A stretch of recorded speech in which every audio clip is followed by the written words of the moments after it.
afternoon to everyone at home. We've had some technical quality on our broadcast.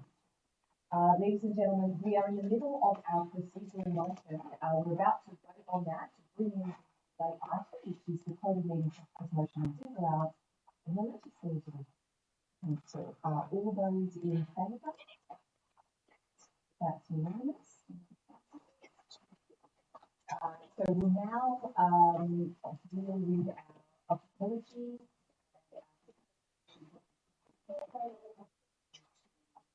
The meeting form itself. Right. So for our apologies, we have Councillor Rothwell's apology. We've apology yet. So thank you, Councillor Chan. Seconded, Councillor Carter. And those in favour? Thank you, Councillor. We'll now move to our declarations of pecuniary interest and special disclosure. Councillors, I will declare item 6.16, which leads to item 10.2, as a non-pecuniary significant declaration, as a director on a company, was also a director on a company that I was a director on for 12 months, so I will leave the room. We'll now move on to confirmation of minutes. We have a minute of the ordinary council meeting held on the 23rd of April 2026. I have a mover for that. So moved Councillor Butler and Councillor Burgess. Any speakers for or against? Let's put that to the vote. All those in favour? Now to the minutes of the extraordinary council meeting held on the 11th of May 2026. Do I have a mover for that?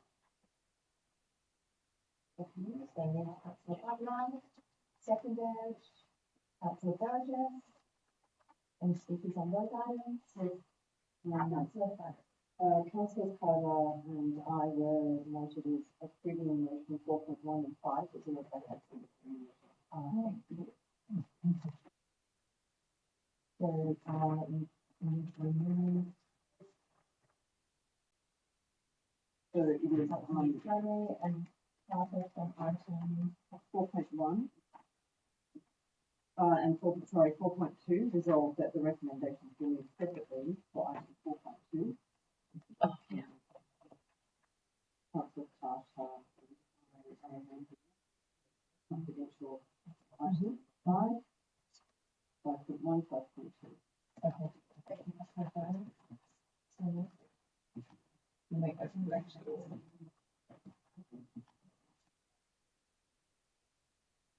All right, so we can listen to those corrections.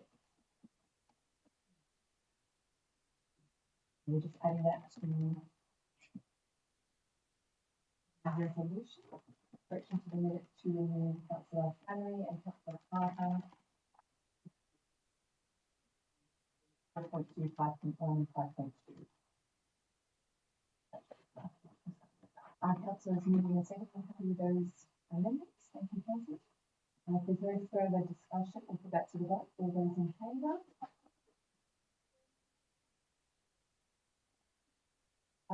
Councillors, we now move to our item by exception, which is 6.17, the code of meeting practice. The motion is disallowed in the legislative council. We have a recommendation before us that Council rescind resolution 431 of Code 5, the adoption of the code of meeting practice. 2, that we place a format version of the code of meeting practice, aligning with the 2021 model code, albeit with minor changes consistent with legislation, and pending expedition for no less than 42 days. Invited submissions be received and any proposed changes are identified within the attachment B. And that 3 is no material submissions are received requiring further change to code of meeting practice, the policy be adopted. And 4, the Minister for Local Government has foreshadowed New South Wales councils will likely be prescribed an updated code of meeting practice in 10 months. Councillors, do I have a mover for that motion? Secondly, Councillor. Councillor Farrell, you have the floor. I don't have all that much to say, but I think it's very positive to know that the council is approving today April 20, by the end of I think this is incredibly important to working parents, people that travel, and also to for communities to council staff, that message really adds insight to council life. It doesn't sway opinions, it just adds insight. Thank you, Councillor Farrell. Councillor McGrath, do I have any further speakers for or against this item? Councillor Campbell. Thank you. Question. The implication of point 2. So, when does that mean when the old code comes into practice? So, what are we dealing with now? Which code is current? And does it change after the 42 days of public exhibition? So, which is the current code? Thank you. Question. Sorry. Thank you, Catherine. And through the acting CEO, goes straight to our government officer. Yes, thank you. Through you, Mayor, the advice that we've received from the Office of Local Government today indicates that the 2025 Model Code of Meeting Practice is unlawful because it is inconsistent with the regulation, the local government regs. So as a result of that, what we are operating under this evening is the 2021 Model Code of Meeting Practice. And this, I guess, recommendation seeks to not only bring that back, but strengthen it through the public forum provisions that we'll have become accustomed to in the new version. Thank you. Do you have any further questions or comments? Speakers for or against? Councillor Carey. I'd like to speak for Madam Mayor. I'm very delighted to see this push, and especially noting discussions that took place in the Legislative Council of New South Wales Government. I accompanied you and the CEO to the Local Government New South Wales Conference in Penrith last year, and this was a very topical discussion, obviously noting that it hadn't been implemented yet. But the two key components that were really in debate, one being council being able to join by AV link, and also the removal of the pre-briefs. I think those two components have been discussed ad nauseum and in great detail by this particular chamber. I personally feel that the inclusion of the AV link to allow for a little bit more flexibility is paramount, to allow for the flexibility and to essentially, I do believe yourself and Deputy Mayor have made this comment to encourage people to join us, because we don't want to exclude people. We want to be as empathetic and as inclusive as possible to enable people to come forward and put their hand up for election and potentially represent the community in the chamber. So I'm fully supportive of that. However, I still think that the removal of the pre-briefs is something that I personally feel is a good addition. So I think that that's probably something we need to look at, depending on what comes through from the Office of Local Government. Because I do believe that transparency is very important to our community, and having these discussions in front of our community is also paramount. I know there's a couple of things being spitballed by, I've spoken to colleagues in Queenie and Palerang, I've spoken to colleagues in Goulburn and Warri about it, and they also feel that there is merit to that. Some people argue for, some people argue against, because they feel that council should be as well prepared to go into this enable a robust debate and robust decision making by executive members of the council. So I believe that that is very true, but I think the responsibility lies on the individual to prepare themselves for these meetings, and having these discussions and having the ability to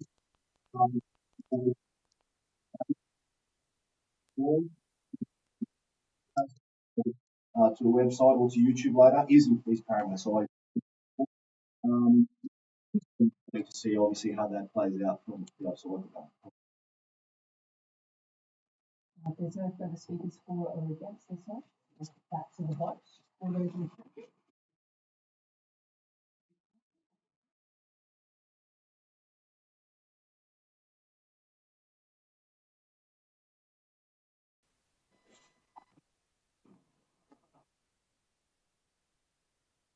Councillors, we now move on to our agenda.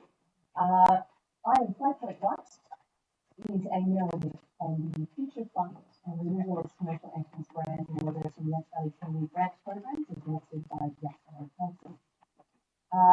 Ladies and gentlemen, I bring to you this mayoral unit to ensure that, in the first instance, a future fund is the focus of our pathway in terms of the best method to distribute and to compound a range of community benefits that are received through these state significant projects. And at the moment is a scattergun approach in terms of its distribution. And so if I can go from the top down, item 1 is for any new voluntary planning agreements relating to any renewable energy significant development applications. Yass Valley Council does not permit co-branding with the developer or operator of the renewable energy SSDA where no sponsorship arrangement has been agreed upon. So I want to clarify that all of those things are possible, but we need to value our brand and note that anything co-branded should be above and beyond what they expect to pay. 2, any future benefit scheme is paid into is rebranded and advertised as Yass Valley Community Grants or similar community focused learning.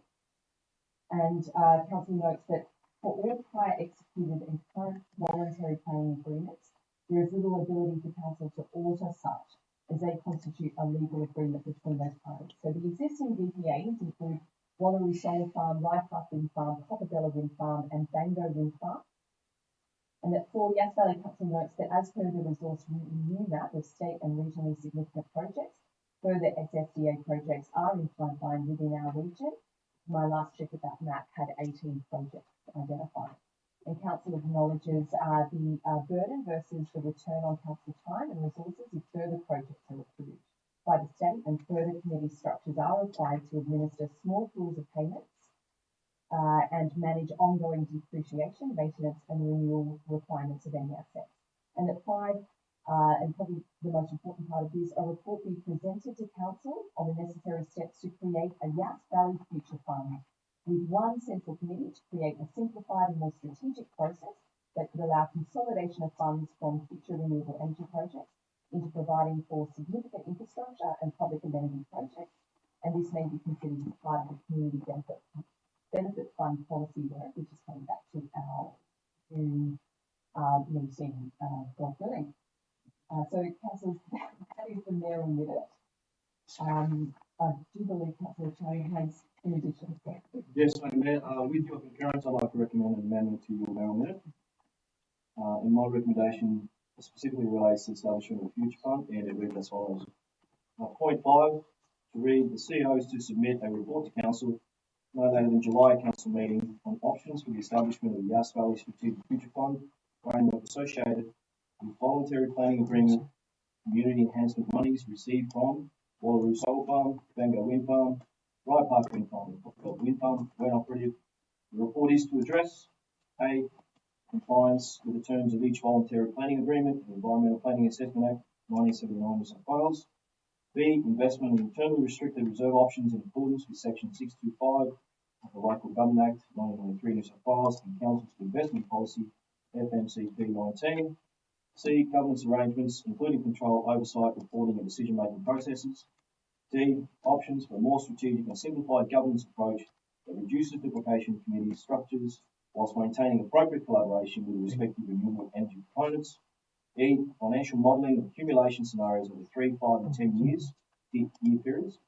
F, potential strategic purposes for the future fund framework, including significant infrastructure, public amenity and long-term financial resilience initiatives for the Yass Valley community. And G, consideration of appropriate geographic equity and local community benefit principles. Thank you.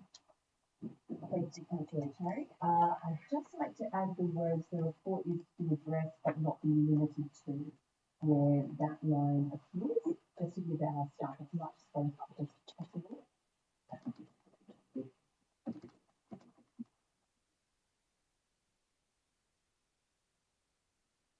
Just noting the expertise within our executive now in terms of previous experience with renewable energy zones. So I'll just touch base with our executive to check if there's any additions. Thank you. I'm very grateful to that event. Councillor, so how do you further sequence for this? Question. with Councillor Charry's amendment number, which is proposing 5, how does that relate to 3? Is there an inconsistency in it? I will ask the Director of Planning and Environment to respond, because it's my understanding that the existing VPAs could be confounded, but when they are distributed, they will need to uphold the agreement that was in the original VPA, that they could be invested together, is what my understanding is. So I will reach for help right now. Thank you.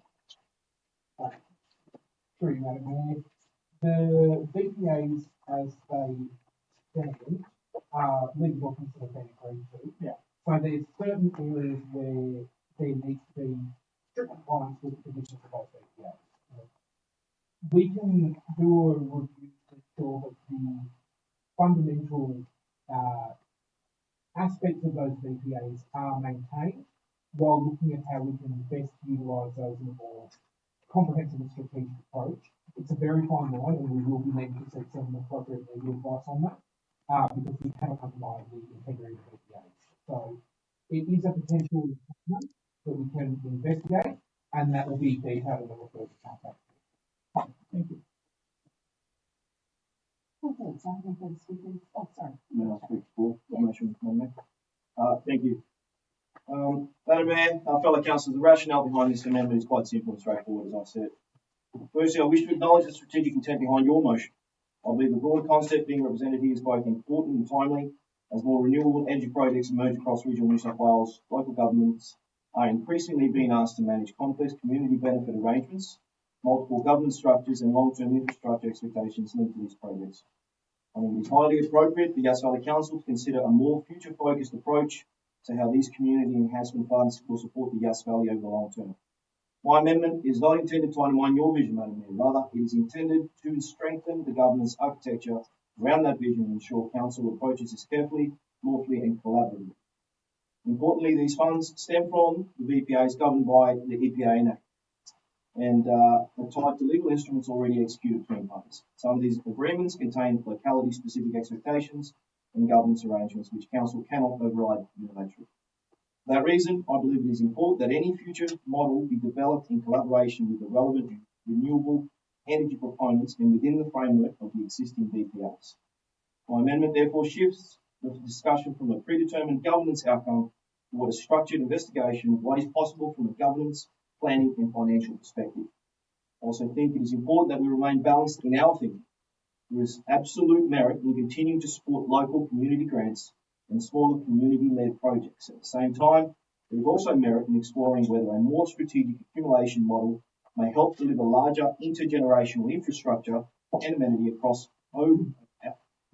amenity outcomes over a longer time horizon. Madam Mayor, if I may, I'd also like to respond to a comment raised during the public forum suggesting that Yass Valley Council is anti-renewables.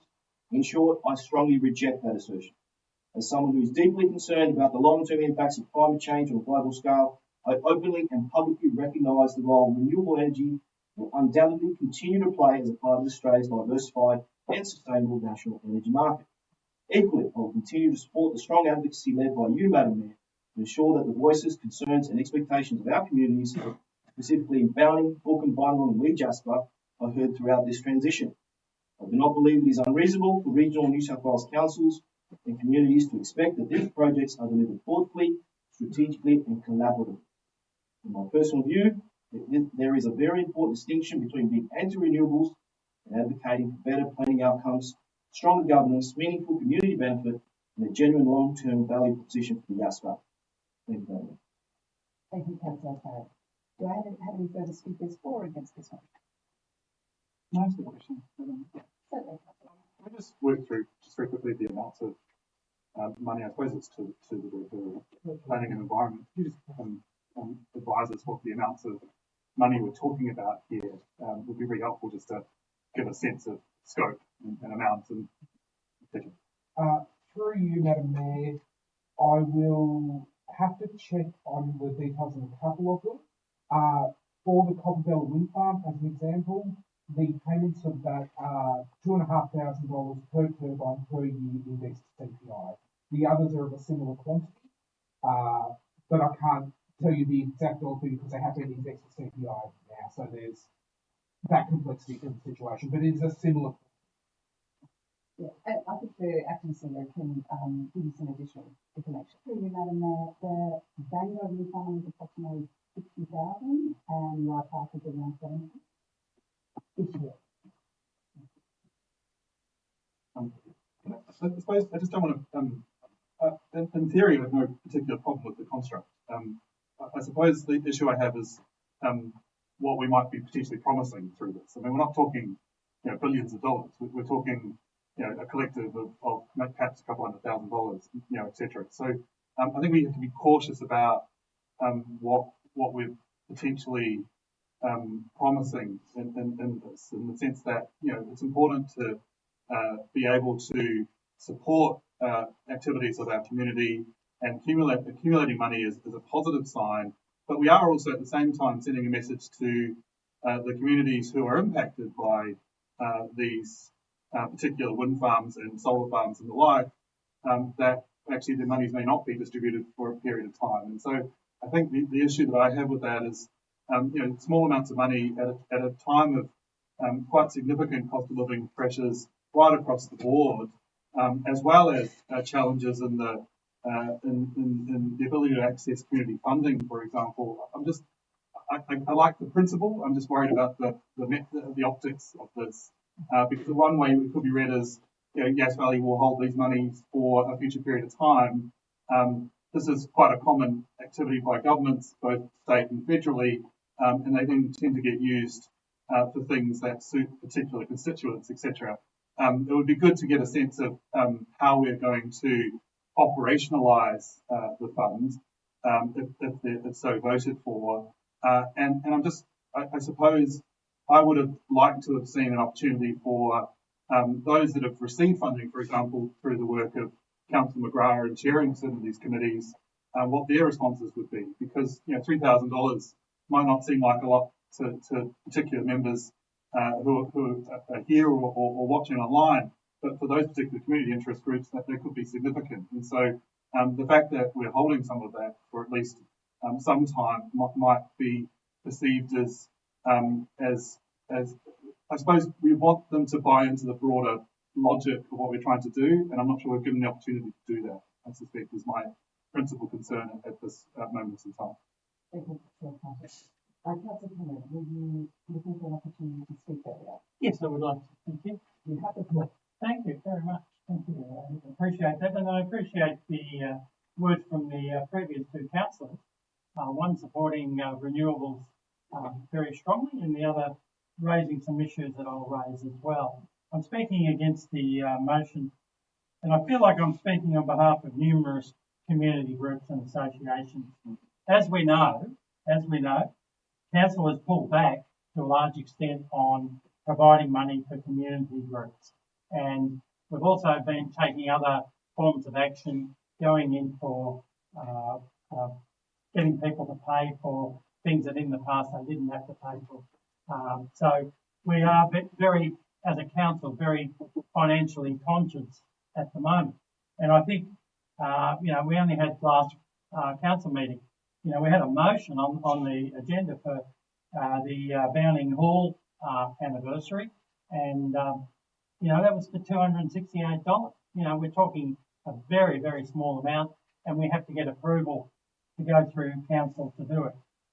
And on the other hand, with the wind farms, etc., and other environmental groups, renewable energy groups, we have as we know, we have a legitimate legal organisation able to offer these groups who are staffed to a large extent of financial support, able to access thousands of dollars, and it has considerable impact, as Councillor as Councillor Carter said. Apologies. Sorry to both of you, actually. So I'm just saying that the money is really well appreciated. I actually was at a community meeting recently where it was whispered to me quietly on the side, oh yeah, we just picked up 5,000 from the wind farm. I don't let anyone know about, because there'll be a backlash. And I think if we're going to start talking about not doing co-branding, etc., we're basically sending a signal that we're still quite antagonistic towards these large projects. Now, I can understand why communities get upset about them, and I've said a number of times that the failure of the state Labor government is responsible to a large extent for the problems that we're facing with these large projects. Basically, they should have been in the renewable energy zone, and they should have been encouraged to be in the renewable energy zone and discouraged from being outside them. However, that's passed, so we can't basically do that sort of situation. I just want to point a couple of other things, make a couple of other quick points that are made in the rather long motion. One of the points that I asked as a question was that, is there enough funding for the administration of these programs? And the response from the acting director of corporate and community is saying that the money for this comes out of the grant itself. So that's not really much of an issue unless you're looking at opportunity costs. So I think that's one thing we should put aside. Secondly, we're talking about a lot of projects in the pipeline. You mentioned 18. I didn't realise the figure was that big. But because you've got projects in the pipeline, a lot of them don't happen. And we've had recently, over the last couple of years, we've had 2 solar farms and 1 battery, as far as I know, that have pulled out after putting the community through quite a lot of grief. So just because they're in the pipeline doesn't necessarily mean there's a lot of money coming forward. I think the point Councillor Carter, I got it right this time, Councillor Carter made was quite a good one. This is not really a future fund. This is an amalgamation of a relatively small amount of money that you might hold over for a couple of years, so that you might have 400,000 or 500,000 to do something. It's not intergenerational, etc. What's happened in a number of the renewable energy zones is a collaboration with the projects, and basically getting them to commit to much larger things to benefit the community. And the obvious one is A, where they've got medical centres, where they've got serious discounts for everyone who's got electricity in the area of their bills, major things that have occurred. So I think co-branding can exist. I don't think we should knock it off. We get, obviously, if we're providing money through this mechanism, we probably get some kudos that we're providing money when we haven't got any to spend. Thank you. Thank you, Councillor Cameron. Are there any further speakers for or against this motion? Can I just ask one question? If we just ensure that the motion refers to the same thing throughout, because if I'm reading through this, there's a couple of different things. So it refers to the Yass Valley Community Grants, and then it refers in here to the Yass Valley Strategic Future Fund, and in the previous motion 5, we talked about a future fund as well. I'm just wondering if we could just make sure that we have consistency in the motion, because I think we're talking about 2 or 3 different things. If the movers are interested in. Yeah.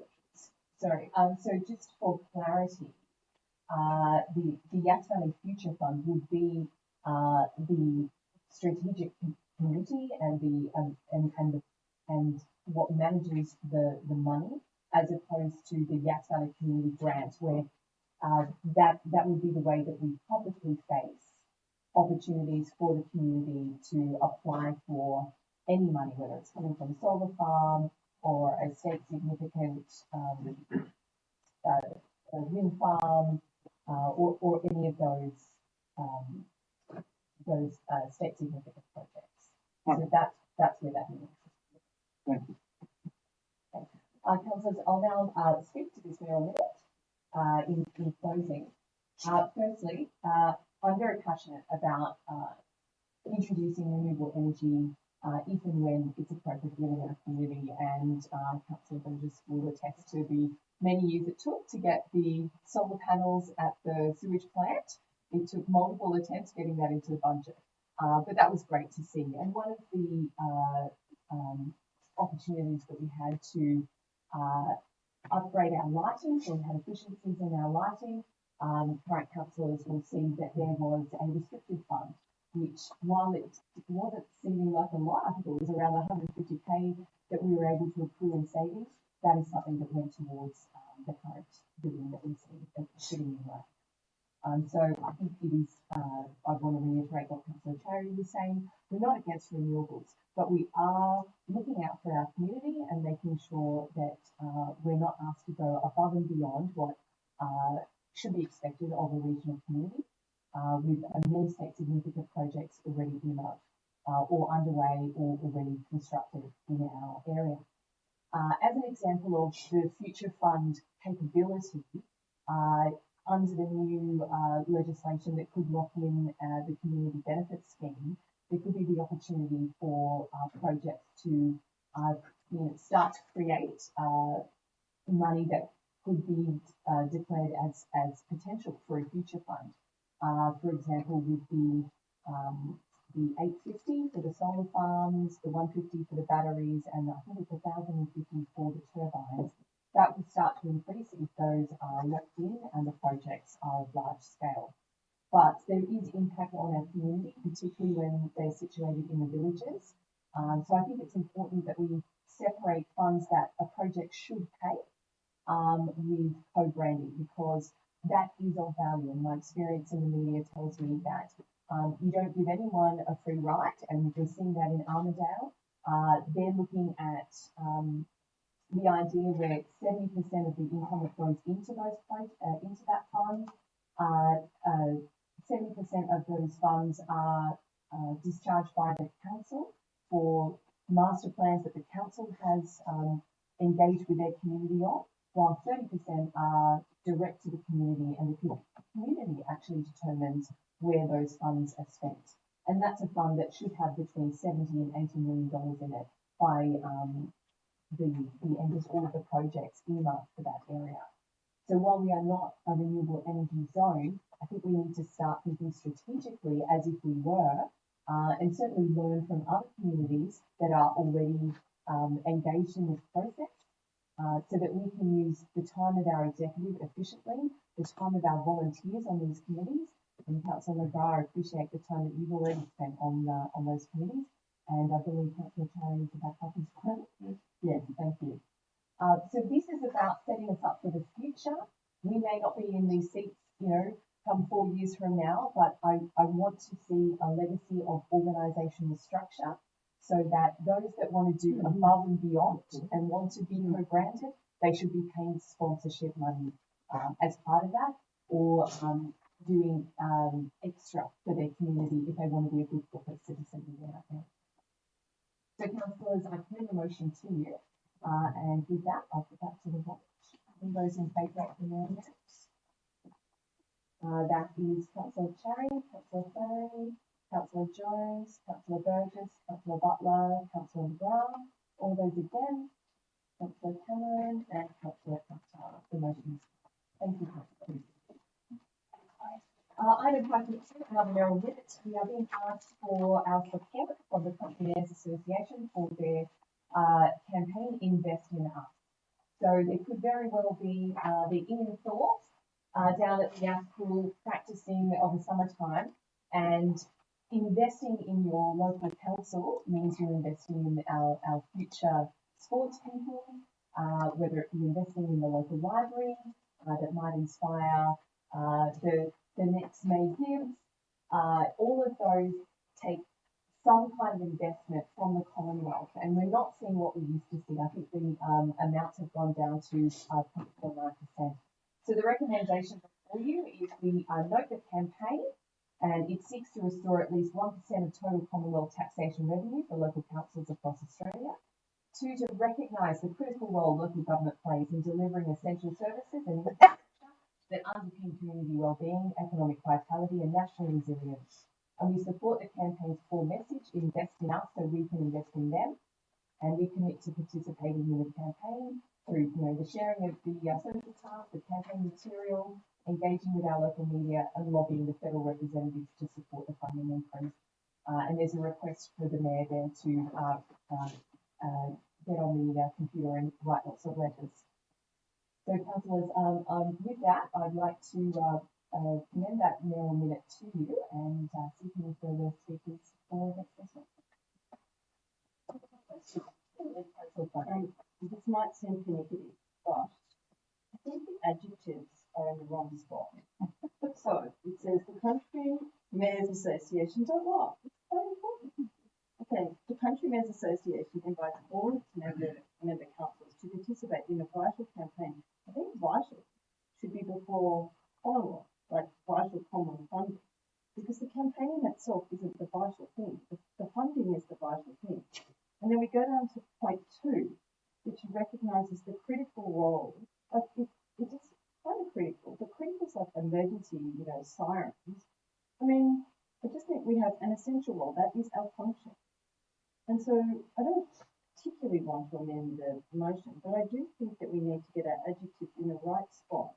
So we're saying that the campaign is important, but it's the thing that's vital is the funding, and the thing that our essential recognises the essential roles of the government plays in delivering services. It's our fundamental.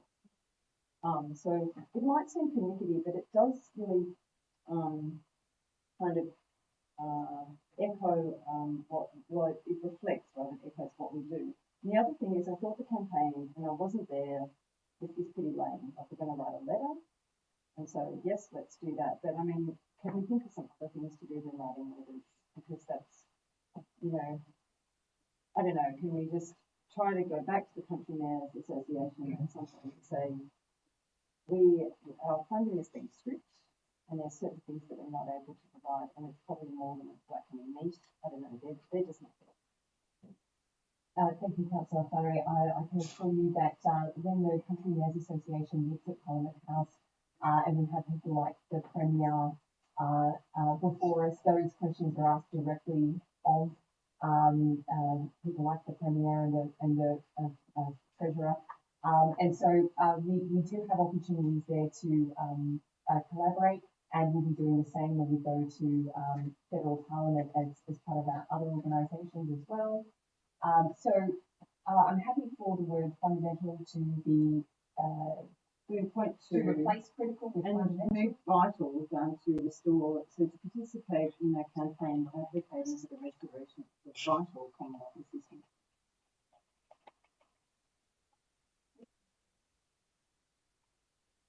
So is that in the summary or your personal? It's in the summary, and it's also in the recommendation. Summary, and it's in the summary of the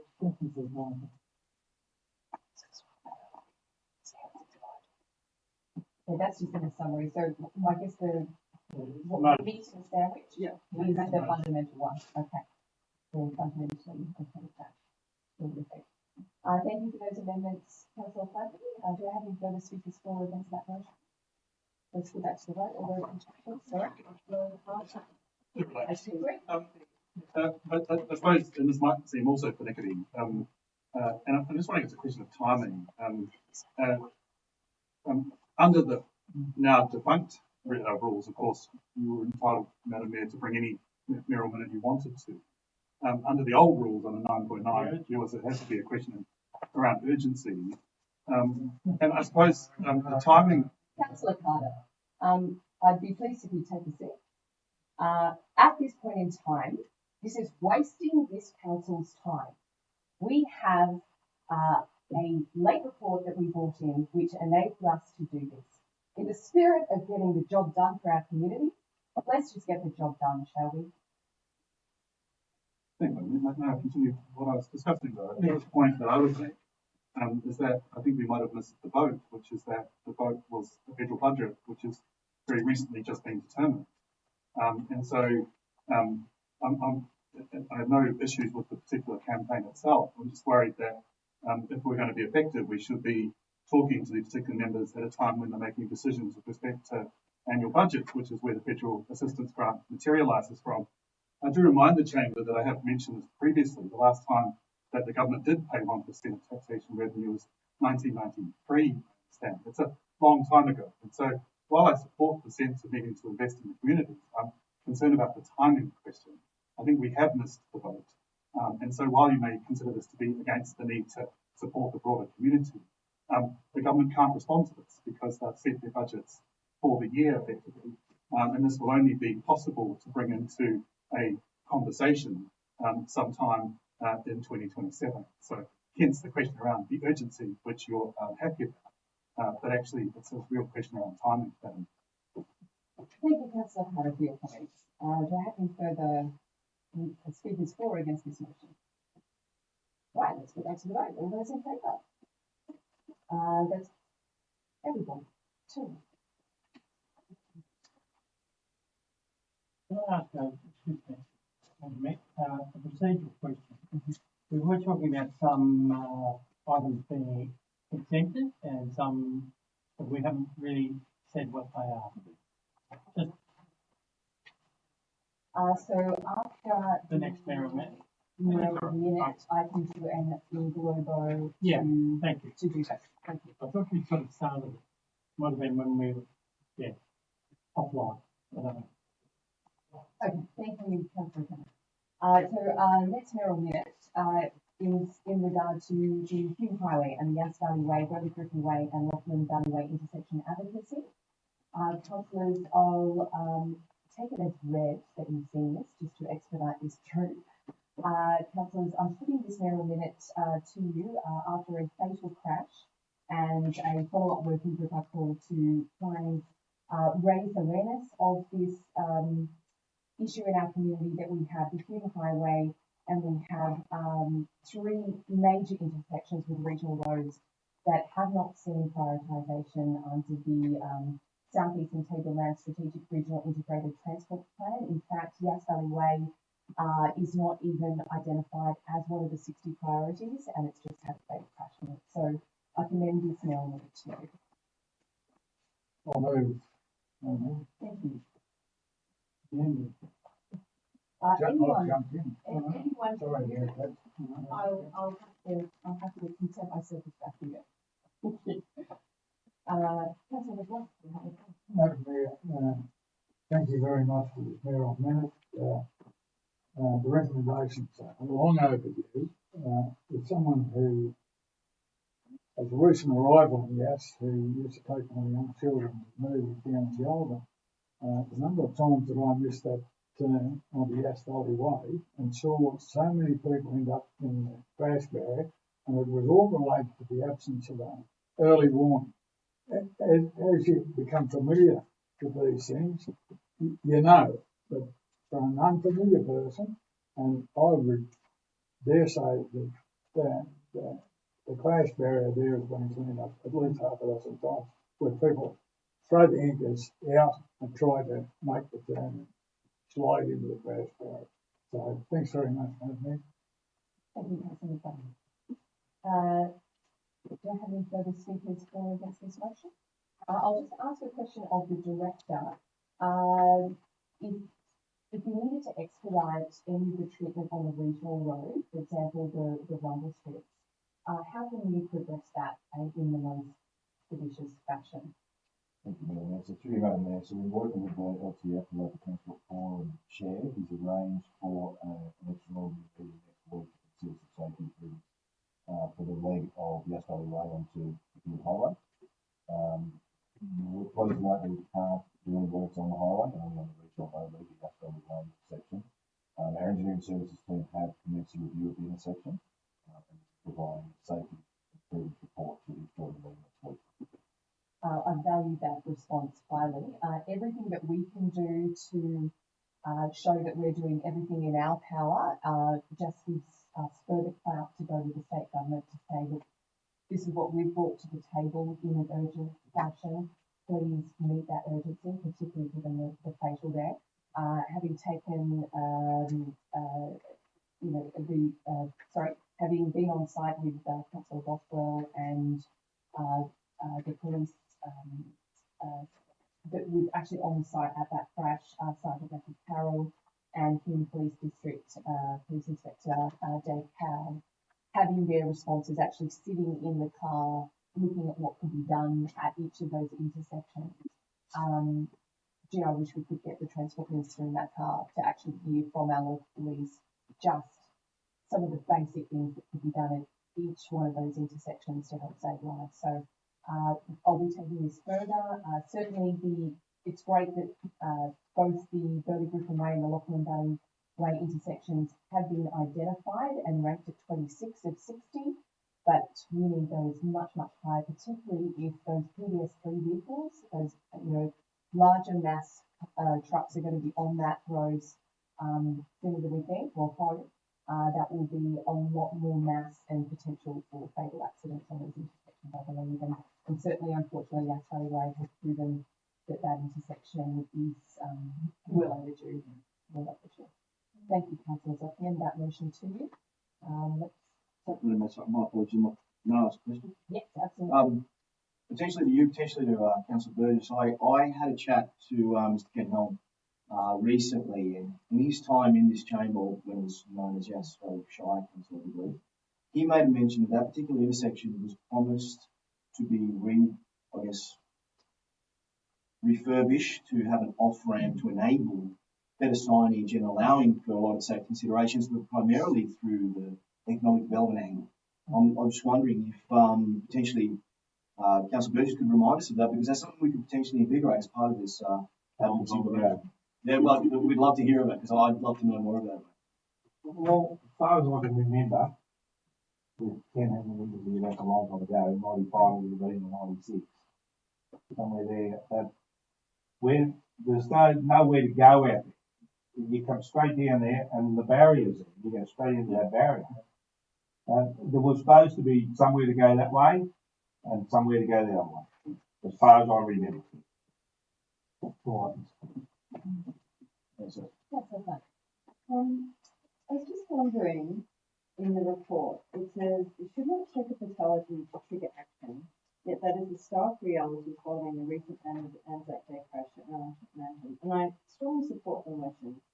But really, Madam Mayor, that's your response. Like, you took no action before this fatality. And I was wondering, do we have any other areas where we've had fatalities that we should include, not just this one? Because it's kind of alarmist saying it's, we had someone die and then we've taken action, but we've obviously taken action before this, and there's obviously other intersections. So I think I'd like to see a broader review that we probably have to say, what are our other intersections that have high crash numbers or high other numbers, not just this one. So this is an important one. I go and do it. I get worried every time I see that crash barrier. I witnessed a car being driven over driving behind that car. And so I just was also wondering if there's other intersections that we can include. Thank you, Councillor Fanny, for your comments and questions. Certainly there is a trigger point, I believe, once there is a fatality at that, which will be picked up by TF New South Wales. So that is why I've mentioned it. I'm not suggesting that I have a crystal ball and know where crashes will be at any given time that will be fatal. I'm suggesting that now that there has been a fatality, that is something that will be picked up by the Transport for New South Wales. I'll just confer with our director. Do you know the answer to the Transport for New South Wales crash statistics to follow inflation, please? So in terms of Councillor Flanner's question about is there a mechanism or, for example, how intersections throughout Yass Valley prioritised? Is there anything else that we can do besides wait for a fatality to provide to New South Wales? Through your Madam Mayor, so it does really feed from those crash statistics, and a lot of the fatalities do provide a lot more detail on for those intersections that do require upgrades. State, federal government funding, even council funding does only spread so far, so we can't be out there with every single intersection without the information. Thank you, Director. Councillor Flannery, in the occasion of the Shingle Hill Way connection with the Federal Highway, that is an example of us advocating collegiately with RFS, police, QPRC, and while there has not been a fatality, we are being constantly told by the RFS that it's only a matter of time. So that is us already proactively working as a council. But I'm hearing what you're saying, that looking at our region from that perspective, perhaps there is a mechanism within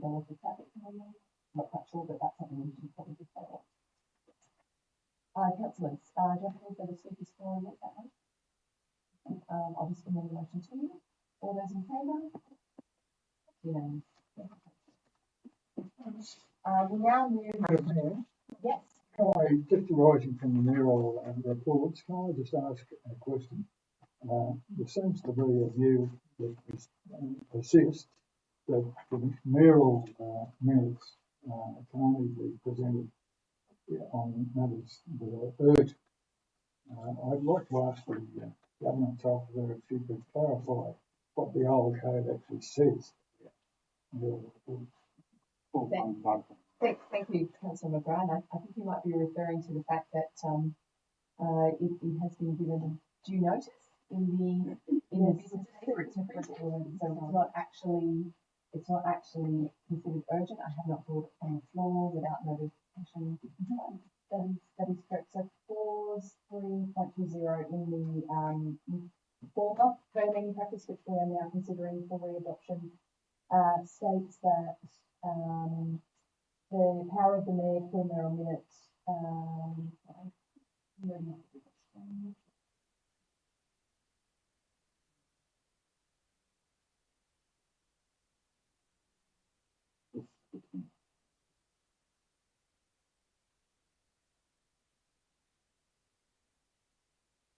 Can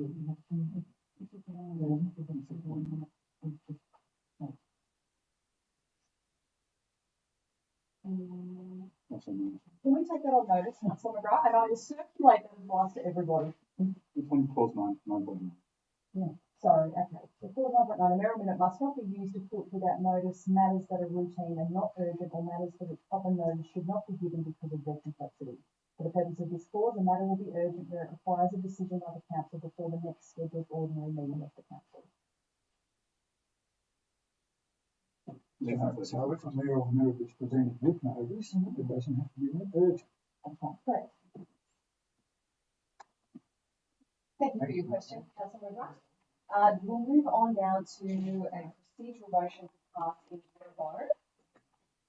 Items 6.4, the review of workplace surveillance policy. Item 6.10, the financial sustainability roadmap quarterly update. Item 6.12, the investment and borrowing report. Item 6.13, the monthly financial report. Item 6.15, the in-class report. That would be going to confidential, that's just the procedure. And item 1.1, the minutes of the Country Mayor's Association meeting. I enjoyed reading them. Okay. So, councillors, we have item 6.4, 6.10, and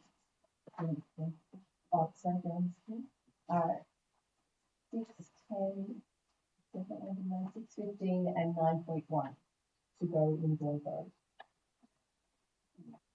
Do I have a mover for that? Thank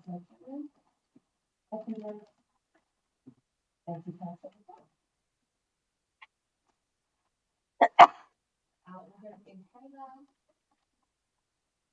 Thank you, Councillor. Moving on. Item 6.1, development consent DA 2100 residential subdivision Byron Bateman Recreation Ground Park, 46 Hillview Drive, Byron Bateman. And have a recommendation in the business case of council. Councillor Cherry. Madam Mayor, I'd like to move to a motion if I may. And colleague, do you have this?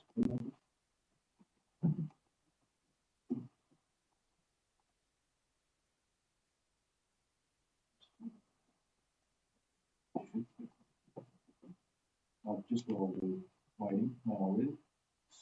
Certainly, Councillor Cherry. Madam Mayor, fellow councillors, the motion I'm moving this evening is that 1. Consideration of agenda item 6.1, development consent PA 210093, residential subdivision in Byron Bateman Rec Ground Park, 46 Hillview Drive, Byron Bateman, be deferred to June 2026 ordinary council meeting. 2. The CEO or her delegate is to provide a supplementary report addressing A. the safety and operational impacts associated with pedestrian cyclist and equestrian interaction within the proposed pathway area, including consideration of children and event patrons. B, risk analysis relating to the proposed pathway alignment, including foreseeable interaction risks between horses, pedestrians and cyclists.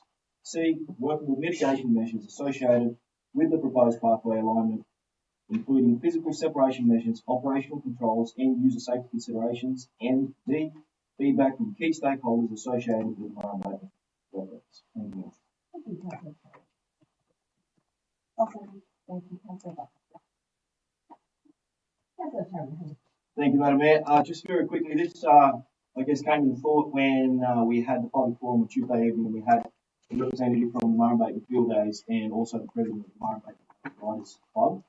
And I felt that their arguments collectively were quite compelling, and I felt that we all have to give a little bit more opportunity.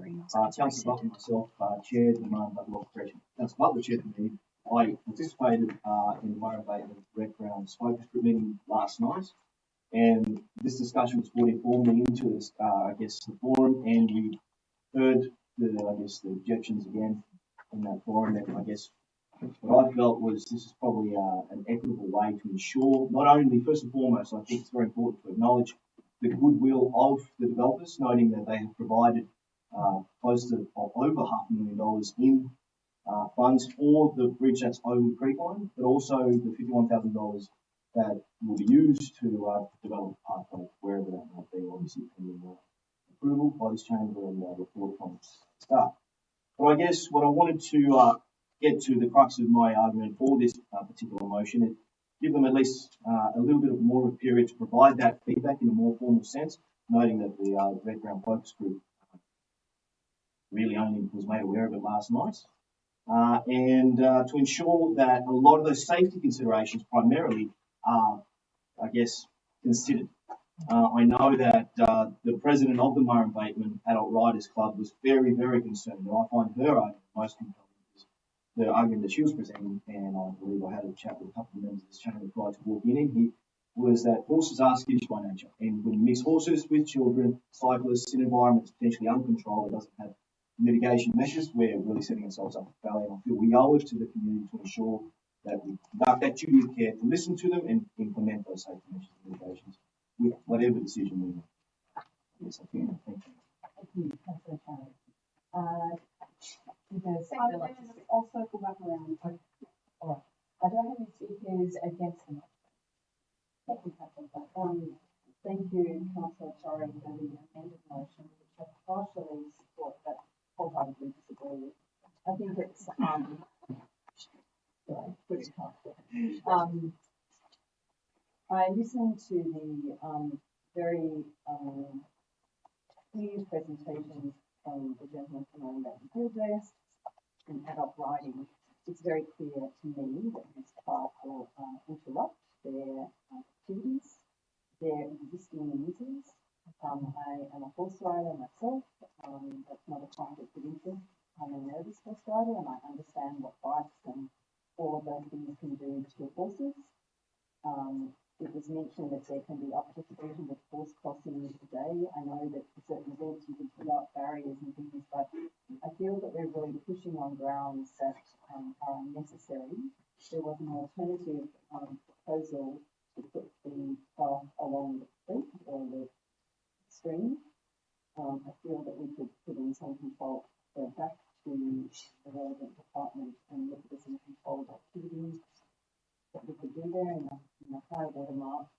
I feel that the decision to put the path in between the arenas is motivated more by money than it is by practicality, because the developers have provided a certain amount of money. There's obviously a desire line there, but equally there's a graded desire line along the riparian area should a path be created there. Councillor Tari wants to get more feedback. There are 3 or 4, maybe even 5 or 6 meetings held with different stakeholders. Not one of them has supported this desire line as there is this path in between the rings. I feel it's not time to chatter about it, it's time to make a decision. And the decision is that the path, that the proposed path between the rings should not be endorsed by us, and that we should go back and see how we can make a path that's not 2.5 metres wide or something so that we can actively put a path in that does not interrupt these two very important activities. The mine abatement field base brings in excess of $7.3 million annually to the region. It's not something to sniff at. If the path is wrecked, they will be asked probably to redo the path. I think it's unfair for an organisation predominantly using volunteers that have existing use uses that pathway for their traffic. For us to go back and talk to them about it, they're still going to say nothing. Thank you, Councillor Flannery. Do I have a speaker for the motion? Thank you, Councillor McGrath. Madam Mayor, I think there is a solution to this problem, and I think the solution will come out of Councillor Jarrett's amendment. I actually thought that Councillor Flannery was speaking in support of it because she was outlining what she wants to see happen, and I believe we can achieve that if we defer it and if we have further discussions. I think there is an alternative, and I think it's worth giving it a go. If we can please everyone, why not? Thank you, Councillor McGrath. Sorry, Councillor, I didn't had an opportunity to speak. Do I have any further speakers for or against? No one's for shadow on that. Yes. That's the recommendation that the 2.5 metre wide path or path required by Consumer Development Consent DA 210093 from Footbridge over Mine Abatement Creek is not placed between, is not constructed between the existing horse arenas 2 and 3, and that an alternative location is sought. Thank you, Councillor Flannery. If the current motion is not successful, then your shadow motion will have the opportunity to put that motion into receive first. Okay, councillors, do we have any further speakers for or against the current motion on the table? Let's put that to the vote. Oh, sorry. I wholeheartedly agree with this alternate, and I just want to speak to the 2023 motion as it stood. Councillor Cameron you emailed us and said that you were not supportive of the path, and I understand at that time.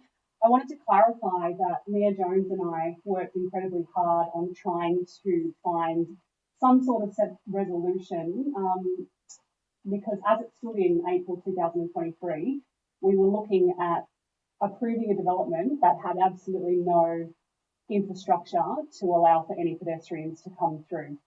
So in the 7 days, we can't come up with a perfect solution, but I'd much rather be here right now, 3 years later, with some money on the table to try and figure out a solution than have passed that development in 2023 and have nothing now to support infrastructure. So it's not perfect, and I think that, like Councillor McGrath said, if we can just go back to the drawing table and try and figure out some sort of way that we could make this better before we say, let's not build a path at all. You didn't say not building at all. Well, let's not build a path in where it's proposed to be. That's what we should do. And considering we don't have the funding as a council to provide the infrastructure, and we have this money sitting on the table that we could do something with, we owe it to the community and the impending new community members that will live in Hillview, that they will be able to use some sort of pathway to come through. I fully understand the horses and the people. It's a really tricky one to sort of get perfect. There is an informal path that's being used there now anyway. So people are actually transversing through there with no formal pathway. There is a small gravel pathway. And I also want to point out that at the moment, the arenas are all fenced off. It's not just an open paddock where horses are walking around everywhere. the horses are actually, the pathway is right in between where the fences are. So the horses can't get onto the path unless the gates are open and then they're just transversing through. So I just want to point that out, that this is not a free thoroughfare where all the horses and the cyclists and the people are going to be mixing. So I urge you to support this motion because, yes, while it might not be perfect, we've still got money on the table from a developer which we have worked hard to get, and we owe it to the community to investigate to the end. Thank you. I'll now give the opportunity for Councillor Cherry to vote. Let's put that one to the vote. All those in favour? Councillor Carter, Councillor Cherry, Councillor Cannon, Councillor Jones, Councillor Burgess, Councillor Butler, and Councillor McGrath. All those against? The motion is passed. Thank you, Councillor. Moving on to item 6.2, the construction of a telecommunications facility, 24 Hill Road. Yeah, we have a recommendation that the conditional development consent be issued for the construction thereof. Do I have a mover and a seconder? So moved, Councillor Flanagan. Seconded, Councillor Flanagan. I'm speaking against this motion for a number of reasons. Although it seems carte blanche that it's, there is a telecommunication tower there. Is that right? I can speak against it? Because I moved the motion, but can I speak against it? No. So, Councillor Flanagan, I think of Second. spirit of debate. I'm not sure what part of the movement vote, but you'd like to remove yourself from that because if you're speaking against the motion and you're the last speaker, that would be contrary to their debate. So I'll seek I'll just move Councillor McGrath into the front position and seek a second. Thank you, Councillor McGrath. Councillor McGrath, you have the floor. Councillor Barry.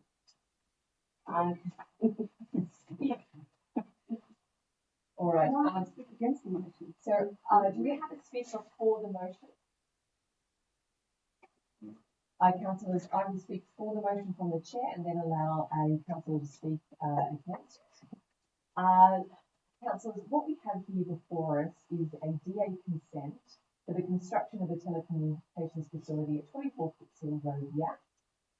There are no financial implications in this. The development is owned and operated by Amplitel, and therefore council will not incur ongoing costs. And the renewal of the lease of the property for this purpose is currently being negotiated, and this will have a positive financial implication for council.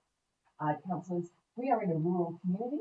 Sometimes on council property, all kinds of things have to happen so that our residents can, one, listen to the radio, particularly in emergency situations, and turn on the television to find out the same. It's very important that we plug the gaps within connecting those dots. In a metropolitan area, councils wouldn't be put in this position, but there are many metropolitan councils that also don't have to provide their own water, for example, to their ratepayers. So this is an area where, in a rural council, you find yourselves having to do all kinds of things to connect those dots for your community. This should be one of them, so I commend the motion to you. Councillor Flanagan, you have the floor. Thank you. And thank you, Madam Mayor, for pointing out that, we council assets do have infrastructure. I have no question with that. I actually have a number of comments about the report because when it says there are 7 people notified, I contacted some of the 7 and they've not received a notice.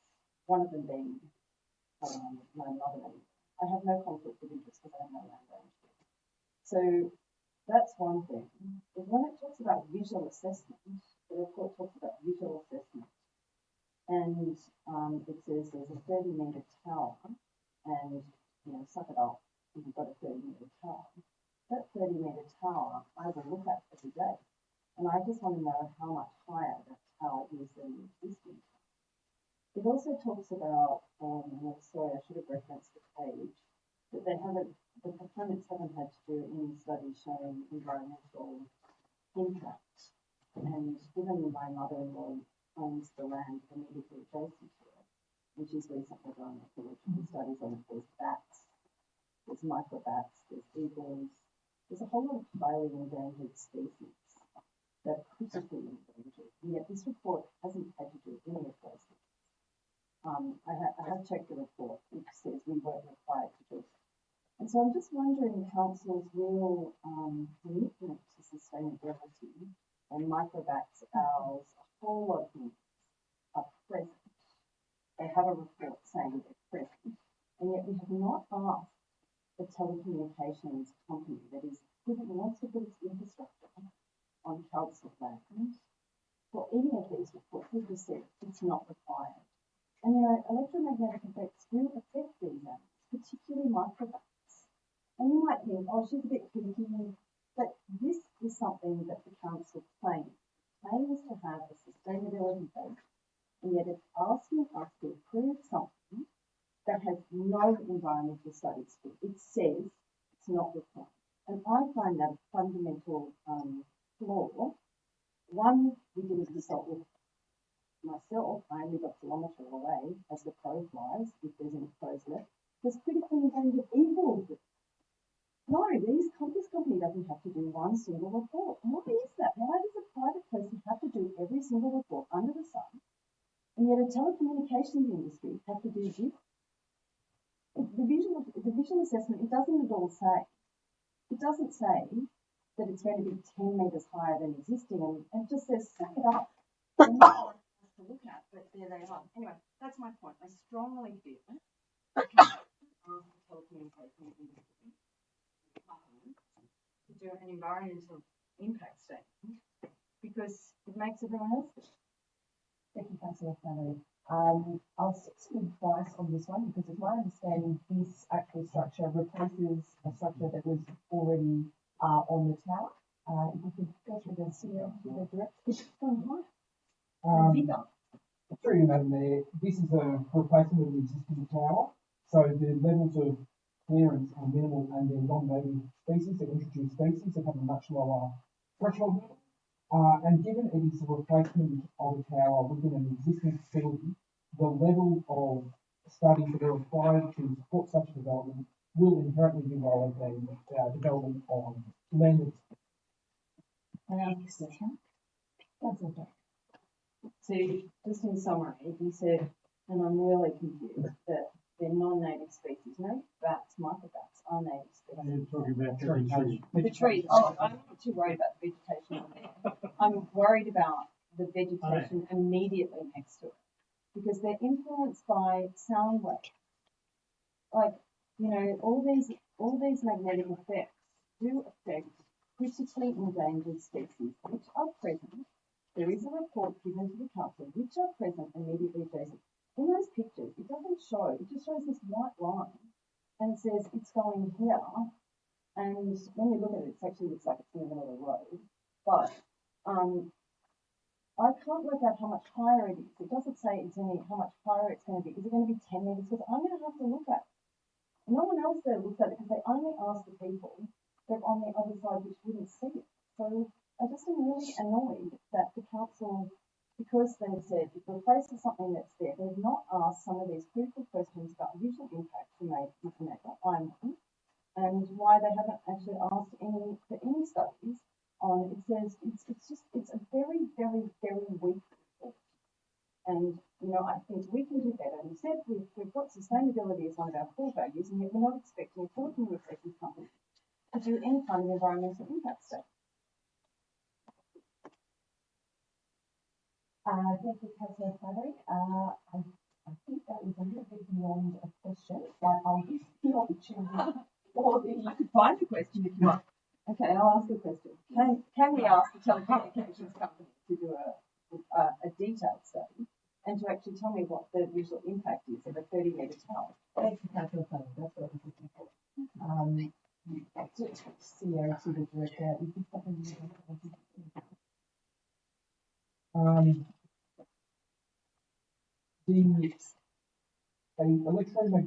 Electromagnetic emissions report was carried out for this development. This specifies that the EME levels, which is for both humans and animals, is equating to 5.19% of the maximum exposure. So the technical studies to support the development have been undertaken. In terms of visual impact assessments, it would not be the norm for critical infrastructure to be considered appropriate for a visual impact assessment to be undertaken. I'm sure Councillor Carter will prove his evidence when I say tenacity consulting. That sets the requirements for when visual impact assessments are required, and this does not come close to the threshold. Thank you, Director. Do we have any further speakers for or against this motion? Can I just make one comment, if you don't mind? I suppose one of my former lives was as in telecommunications regulation. I have to. I'm amazed that there were no responses. I've never once in my life ever seen. Because I know why. Sorry, Councillor. You know, the moment you mention tower anywhere near anywhere, people, 400 kilometres away start to get upset. So I'm surprised that there weren't any questions.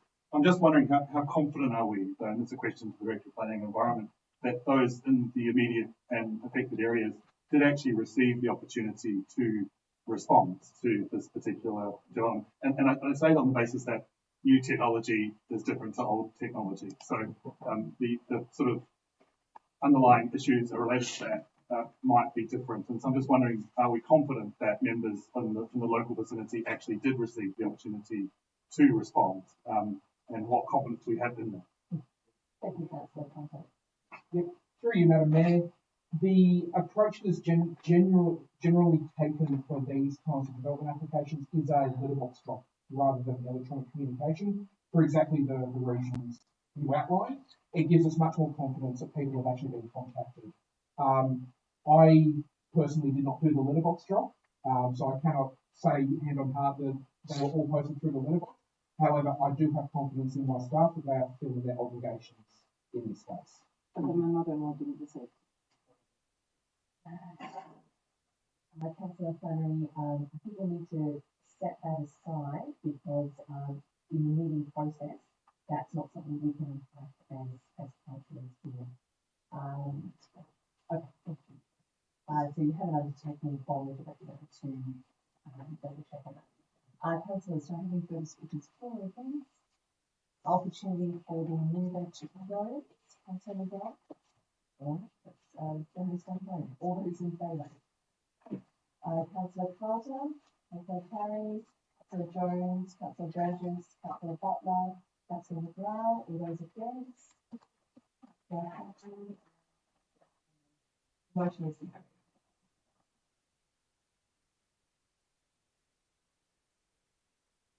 Moving on to item 6.3, the submission to the draft statewide community participation plan. The recommendation is that we note the draft New South Wales State Government Community Participation Plan currently on exhibition, and that officers make a submission to the draft Community Participation Plan that is concerned with a broad range of development types that will no longer require notification. Do I have a mover for that recommendation? Thank you, Councillor Butler. Seconded.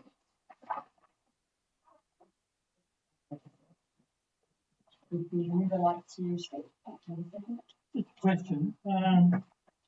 We're allowing the staff to draft the document, or is it just being sent off? Through you, Madam Mayor, the closing date for submissions is June 5. So it's soon. So in order to draft a submission, I need to see the position of councillors, and that submission will reflect that. I'm more than happy to circulate it to all. Yeah, that would be. Yeah. Also, councillors are able to make their own submissions. Might I ask if you would be prepared in this forum to provide us, Director of Planning and Environment, with what you might be concerned about, so that we'd be able to think about what we might be able to respond to you with effective. Through you, Madam Mayor. This document is a statewide document, and so there's certain areas that pick up development types that might be commonplace in an urban environment that are a changing typology for councils like Gas Public Council. Probably the key ones in that space would be the areas around attached dwellings, dual occupancies, multi-dwelling housing, and residential flat buildings and shop top housing. Now, this is not to say that these developments are opposed. It's more these developments represent a change to the streetscape and a change to what the community expects to see on the street. So it's not about saying we don't support these developments occurring. It's about the community should be able to have a say in being able to have a say on those development types, which do represent a different type of development.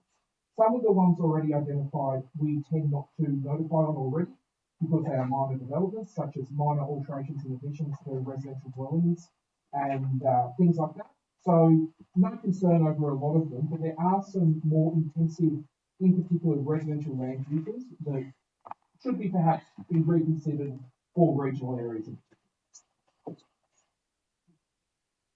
Can I just ask a question then about whether or not it's worth, sorry, I was ask the question last week. What are the potential implications for us if this was approved as the ultimate approving authority with respect to future litigation? That's probably the question. Does that make sense? Not quite. I'm happy to answer it. I just want to unpack it a little bit further. I suppose what I'm concerned about is that quite a common question that emerges in low environmental court cases is that you didn't give me the appropriate time to respond to a concern. We're now removing potentially under this even the need to notify. And does that not raise risks for us in terms of future litigation around I didn't see it, I didn't know, those sorts of questions, which affect our underlying budget is probably the question I'm concerned about. Okay. Through you, Madam Mayor. It essentially removes council's authority in that space. We have been provided with a statewide model that we have to comply with. Therefore, their rights of appeal for not being notified, there are no rights to notification. So in some ways, conversely, reduces our risk in that space. Okay. Can I, that apply to latent defects as well then, in the sense of something that was, materializes in the building process or the construction process, which emerges later at date, even though because we've got to provide ultimately land information with respect to that particular property. Is there an exemption for any latent defects that might materialize in that, in that particular activity at some particular future point in time? Through you, Madam Mayor, the assessment is still carried out by council staff. Right. This is more the neighbour notification, so allowing the community to have their say on those developments. So in that space, all the assessments will still be undertaken by qualified council staff with the rigour of any other. Do I have any further speakers for or against this motion? Give the opportunity for the member to add. I will close because I just thought of some things as I was listening, but I actually have a question and I'm not sure if I can ask a question when I'm closing. So thank you.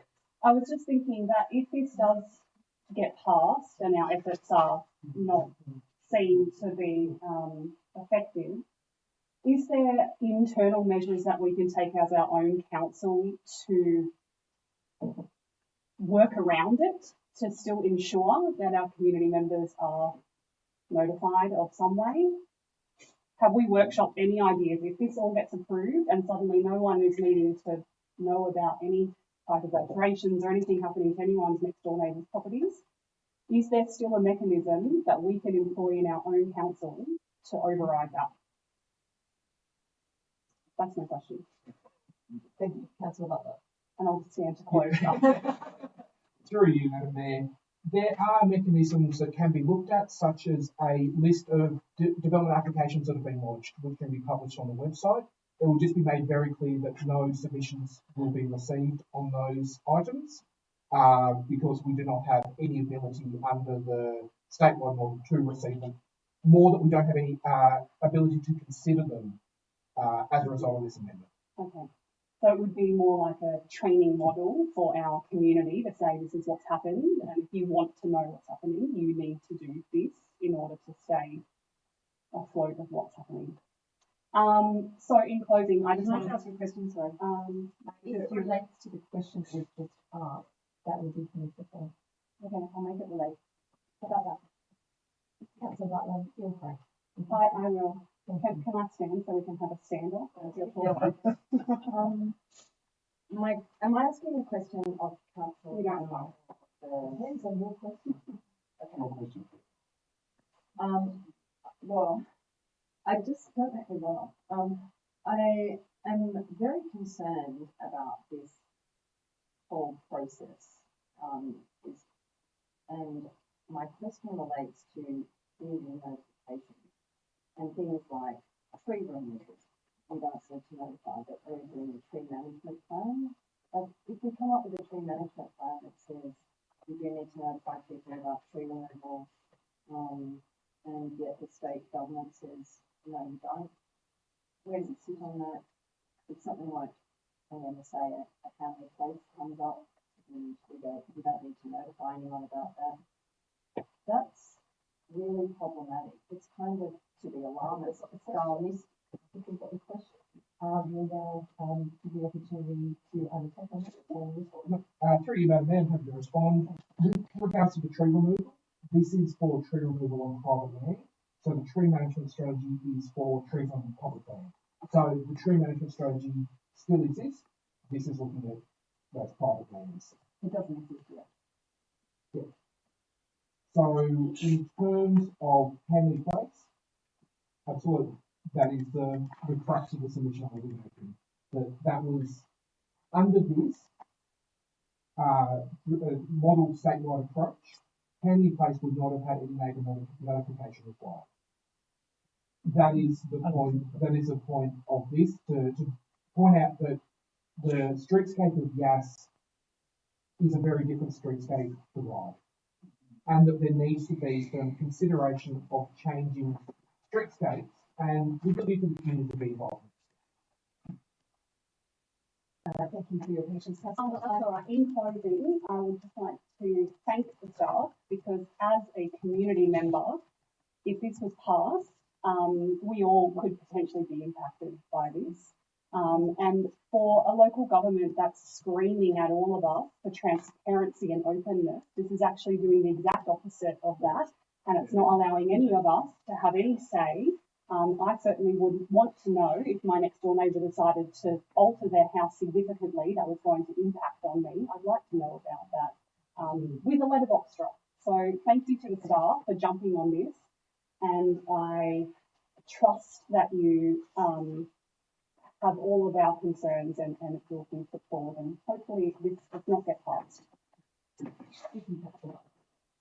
put that to the vote. All those in favour?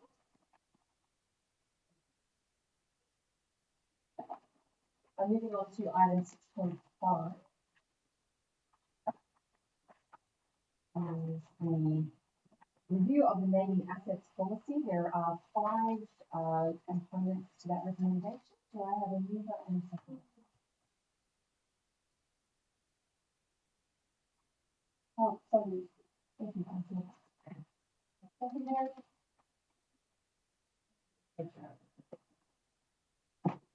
Opportunity for mover and second to speak. That's the vote. If there are no speakers for all those in favour, that's unanimous. Item 6.6, the request to name account 71st Yass. We have a recommendation before us to endorse and place the proposed name, Yass Rotary Lookout, on public exhibition. And as no material submissions are received, the name of the lookout proceeds to be adopted and all appropriate notification actions take place. And any costs related to signage be borne by council once construction works related to the lookout are finalised.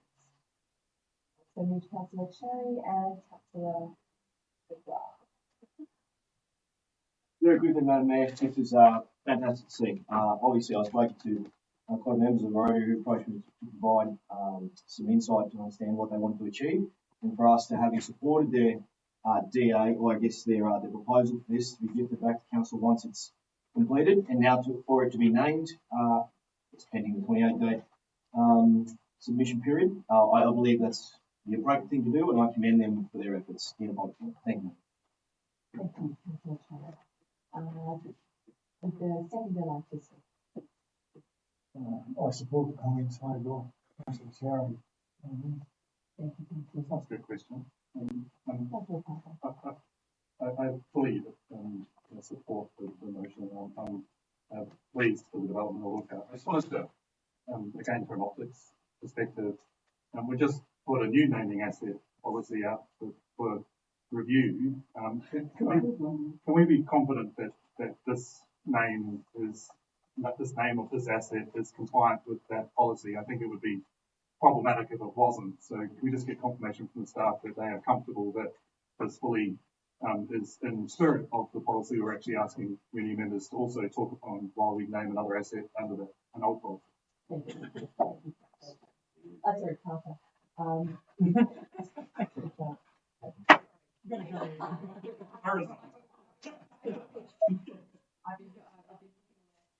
First part of the meeting. Through the acting syndrome.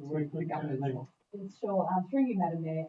The short answer to that, Councillor Carter, is that this naming request not only complies with the policy as it exists now, but the remodelling or the revision of the new policy would equally support such a name if it came to us following the adoption of the new policy. So organisations that have embedded history and a goodwill in the community will always be captured by the new policy. Thanks so much for the clarification. Councillors, it was remiss of me to not mention that I am an honorary member of Rotary, and it's just jumped out at me right now. That is a non-pecuniary significant that I will stay in the room for. But I just wanted to note that right then because it jumped out. We have IPAC come there. We do. Okay, all right. So I will fill out that form. I beg the council's forbearance and then late to complete that. Councillors, do you have any further speakers for that party? Let's put that one to the vote. All those in favour? That's unanimous. Councillors, we are now to item 6.7, which is the export treatment plant upgrade review of environmental factors. We have a recommendation before us. The council notes that the upgrade is permitted without consent in accordance with X2.159 of the State Environmental Planning Policy under the Transport and Infrastructure Act 2021 and endorse the wastewater treatment plant upgrade review of environmental factors for publishing on council's website in accordance with S1714 and 5 of the Environmental Planning Assessment Information 2020. Do I have a move out in this second? So move Councillor Carter and Councillor if we can score again.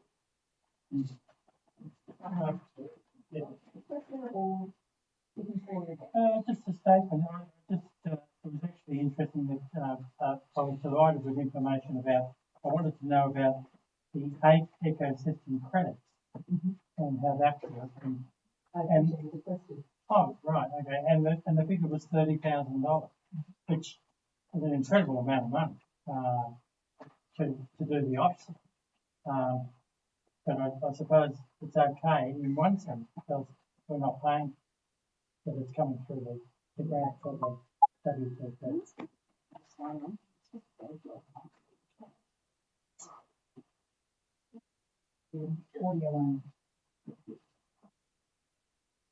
Thank you.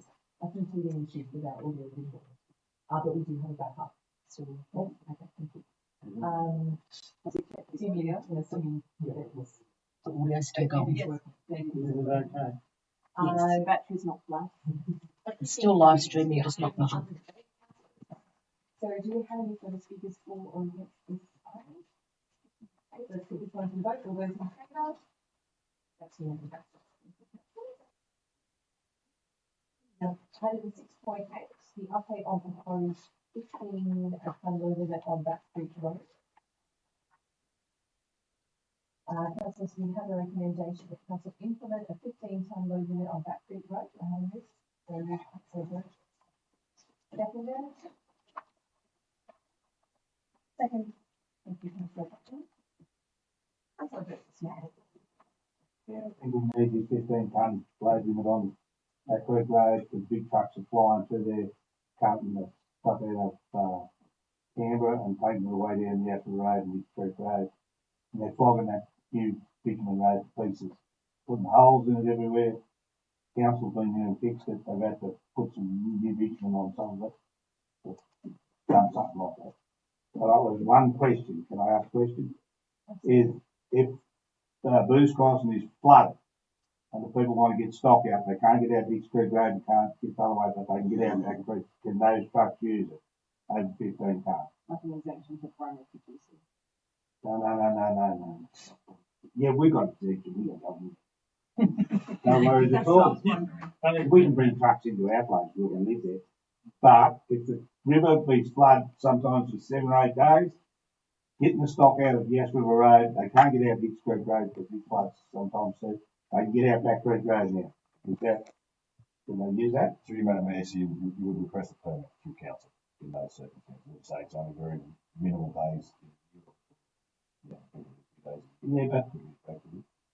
but they've got to ring up council and get a permit. To do it properly, yes, you would request a permit. Otherwise, they would run the risk of getting in the fine.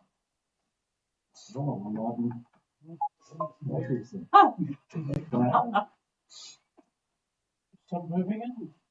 I don't know what to do now. Because I thought if the bloody river's flooded, it floods 7 or 8 days sometimes, because the SES, the undisputed water on that, they'll have a block and they'll have to go through there. We do go through there. No, I've been across that river ever since I was a kid. But I think they should be allowed to come through there. Councillor Burgess, I'll just ask a follow-up question there. What is the complexity of getting a permit? Is it simply a phone call through the council? How fast is it going? Through Madam Mayor, so yeah, it'll be a phone call through the council providing the registration details, the size of the truck is approved. So the MHVR or the police aren't going to issue anything if they were to find you in that area. You'd be very unlucky to get picked up if there's floods at the time, but to do it by the book, which we would get, that would be the process. Absolutely. Would it be pre-return so that the people that live along there, would they be given kind of, this truck will tell you if you change the rego. I'm just saying, it's if the permit could say you have it all the time, but it's to be used in cases of emergency. I'm just saying that would reduce the regulatory burden, particularly when there's flooding on, and if the plates were pulled off, they would have that ready to go and would be on the owners would be on the owner driver of the truck to make sure that was the vehicle for the thing. Through Madam Mayor, yes, that could be something. There will be a letter from council stating that they've got permission during the times of flood that they will issue to show that to the police or that they've got to operate on that road during that time. Could adjust the recommendation then to invite requests for permits for emergency flood conditions. Yeah. Okay, that's when we put that in there. Yep. It's kind of like a load of people or who? Not much people who live on Back Creek Road, but the stock trucks and that can come there and get our stuff. But it's the ones that live down Yass River Road, there's one big place down there or a couple, and they got, if the river's flooded, they've got to get stock out, mate. And the Booze Crossing floods and Williams Creek floods sometimes, they can't get out. But now the new bridge on Back Creek, we can get out, they can get out. So we just need to stipulate what street's better. That's for permits during emergency flood conditions. Okay, so we invite requests for permits during periods of emergency flooding. It's only if people's trying to get this drought and then the rain comes and the floods through and go get stock for these in each way.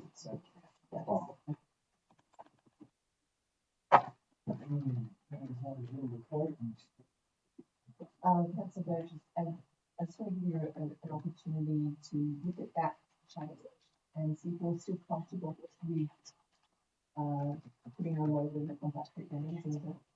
So that Council 1 implements a 15-tonne load limit on Back Creek Road, and 2 invites requests for permits during emergency conditions. Yeah.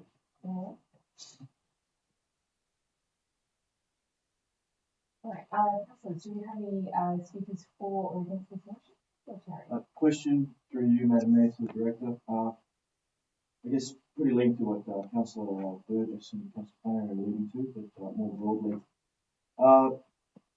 Director Cook, could you please explain whether the Australia Council of Transport New South Wales has undertaken a broader strategic assessment regarding the long-term function of Back Creek Road within our rural road network, particularly given its significant role as an alternate access route during flood events or emergency events, its interaction with freight movements, and the likely increase in residential traffic flow associated with future growth areas such as the proposed fields development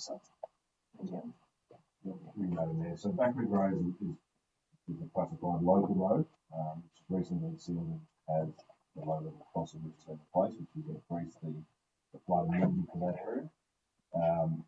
It does, so there is a state and regional road network in that area that is utilised generally for heavy vehicles. Gundaroo Road and Sutton Road is a regional road, and that is its prime purpose to carry heavy freight from the arterial road.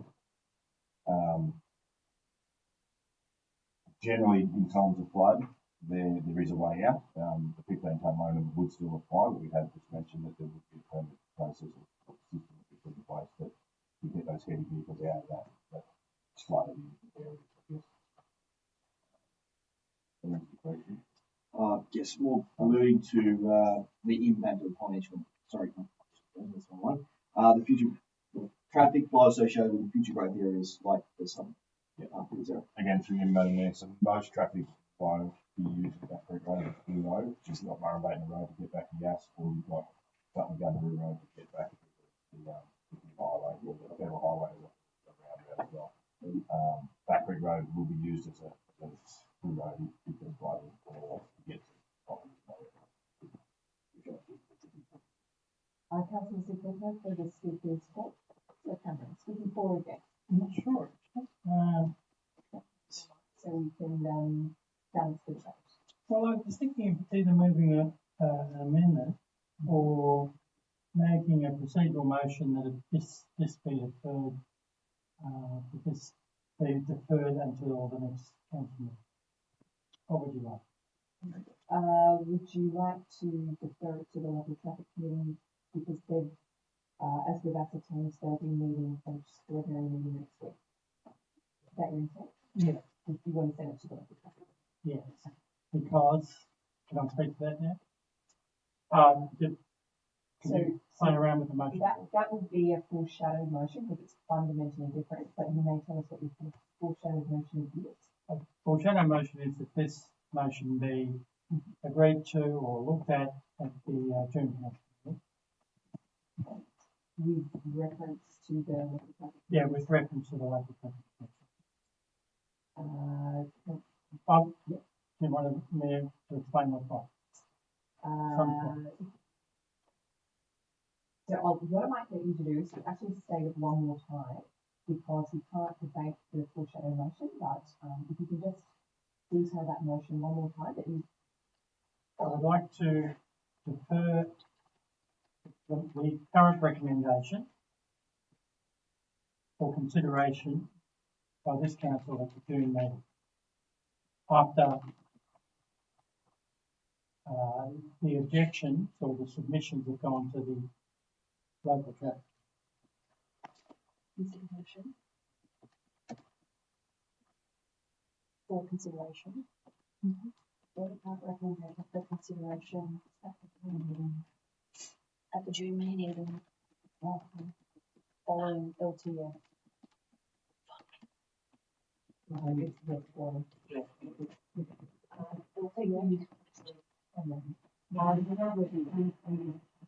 rest of the debate on this topic that we will,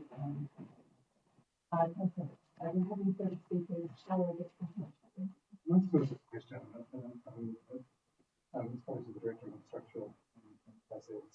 Any regulations only ever as useful as it's enforced? What would be do we have any indication of what the enforcement plan would be around this change in the load limit? And again, that might be part of the reason why I might go to the local traffic committee, because that would be a forum to, or have we already approached policing in the valley to see what their response would be? Three main there's two parts of that. So the enforcement or the reviewing of it is done by South East Way and Road. We're a member council of that organisation. They undertake heavy vehicle inspection on the network. So we'll notify them that this road is now 15 tonnes under the road, and that they will start inspecting that road and issue a permit for what is over that. It doesn't have a permit to be on that road. Second part of the question, so council officers have spoken with the local council and council representatives listening, and their view was the listing of technical example to be provided to the local council or in relation to in submission. The suggestion was that the council to your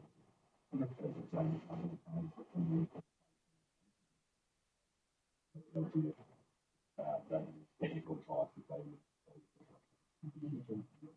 Can I just also Mayor, to suggest we perhaps amend the point 2 of the recommendation?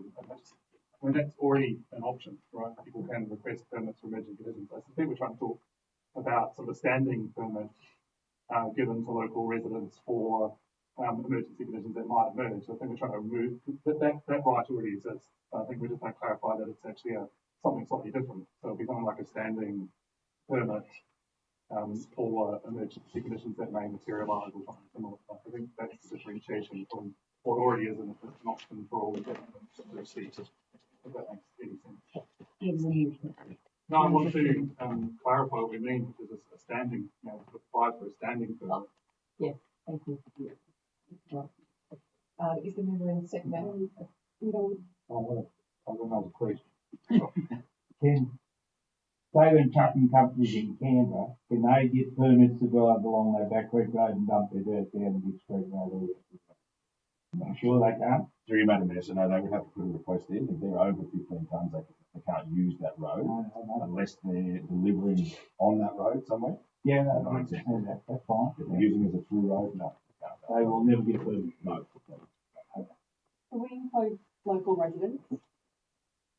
Something that I think is what that Councillor Burgess was making before, is that in times of drought and then sudden flood, you'd actually be needing trucks from not from the area bringing fodder and yeah. So I just clarify the urgency around putting in 15 load limit is that we do have field trucks moving the road. Yes, that's correct. They're using it as a through road. Thank you. I'll now give the opportunity to the mover to close. If there's no further speakers for or against. Thank you. You're all done. Right. Let's put that one to the vote. All those in favour? Councillor Carter, Carey, Flannery, Jones, Burgess, Butler, and McGrath. Sorry, that was fast lady. Okay, those against. Councillor Clement, yeah. Okay. Resolution carried. Councillor, moving on to item 6.9. Recommendation is that Council confirms the setting of the mayoral and councillor annual fees for the period of July 26 to June 27, and the maximum permissible levels being $19,590 and $42,030 respectively. Do I have a mover for this motion? So moved, Councillor. And seconded, Councillor Butler. Councillor Clement. I'll speak briefly for a change, and it's nice to support a motion, but it's always a little bit difficult. I think at the last time we face this situation. We had a situation where a number of people, councillors, raised the issue of difficulty in the community of the cost of living that we face, issues that are facing, and maybe we shouldn't be requesting this amount. Although it's a maximum, I think it's a fair amount. I think when you talk about other states like Queensland, and you talk about councillor payments, they're seriously big figures. And I think my issue with this is I don't think many people take on the councillor role to get the payment. But I think there's lots of other reasons. But I think there are many situations. I admire Councillor Butler. You're quite different in the sense that you have children, you work part-time, you've got a lot on your plate. And we don't have many people in that situation. We have tired people like myself who've retired, who've got time to do the job. And I think we need a diversity of people within council ranks. When you talk to people from the Sydney metropolitan area, for example, all their councils have a lot of different people on them, different backgrounds, etc. And I think it's partly because the payments are substantially higher, probably to some extent about double these sort of figures. And I think that helps people to say, yeah, maybe worthwhile for me to do this for a short period of time. And I remember, I know a couple of people, Greens members who stayed on council for a couple of terms, and then basically have said to me, financially, we need to get out. We need to get our careers going. We need to make more. Sorry? No, not out of the Greens. We never leave. You're not allowed. We've got to go to the Legislative Council and move things like disallowing the last pitch. So I think it's reasonable to have a payment increase. It's not substantial. And I know how many hours I do, and I would imagine there are other people in the same situation. We spend hours and hours and hours, and still we get nowhere. Do you have any further speakers for this motion? Any speakers against this motion? Yes, I strongly don't support this motion. I feel in the report where it's got financial implications, and I'm just going to read them. Allowance has been made in the 2026-27 budget to accommodate the maximum permissible fees determined for that period by the tribunal. The consequent superannuation payments in accordance with the New South Wales Local Government Act. The next paragraph should have been, yes, Valley Council is financially challenged. We are in the red by a long shot. And that paper does not in any way pick that up. That I recognise what Councillor Cameron has said about, enticing people into council. I too work full time. I have a number of committees around town. I feel that I can share my skills, like legal skills, as a civic responsibility. It's never about the money. It is about the money for the people. People of Yes do not deserve councillors to get any more money. The report is very biased to say the tribunal allows it. It doesn't take into consideration financial implications. We've been gifted this wonderful building that we're in, which has clearly affected our budget. And I feel that councillors should, as the statement says, pull our dog to and just stay as we are, and financially irresponsible and almost immoral to increase our pay when we have to pay our bills. Thank you, Councillor Fad. I have any further speakers for or against this motion? Councillor Fad. Madam Mayor, thank you. I'll be speaking against the motion. I believe that at this juncture in the first year of this term, I spoke very strongly against as a new councillor, and I will continue to do so for the duration of our term. I can agree wholeheartedly with the points that Councillor Flannery is making about the optic that we are sending However, I do also agree with the point about attracting the right enough people to come into this chamber to be, diverse in thought and ensure that the Gaswell community is getting its best possible representation.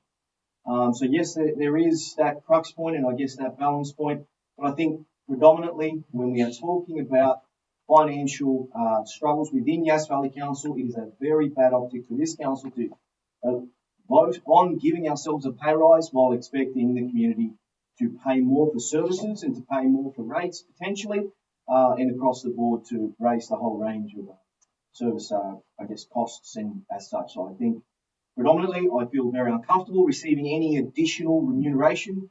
I fundamentally agree with the point that Councillor Cameron makes that every person in this room that is elected deserves to be remunerated for the effort that they put in. And I guess my response to his point about Queensland, the local government, well, that's apples and oranges. They're a unicameral chamber, so therefore they can afford to pay the local government a lot more than New South Wales does. And in essence, it's really a hard decision, but I think in principle, I do believe that it would be the right choice for this council to ensure that we are sending the right message to the community and not elect to give ourselves a pay.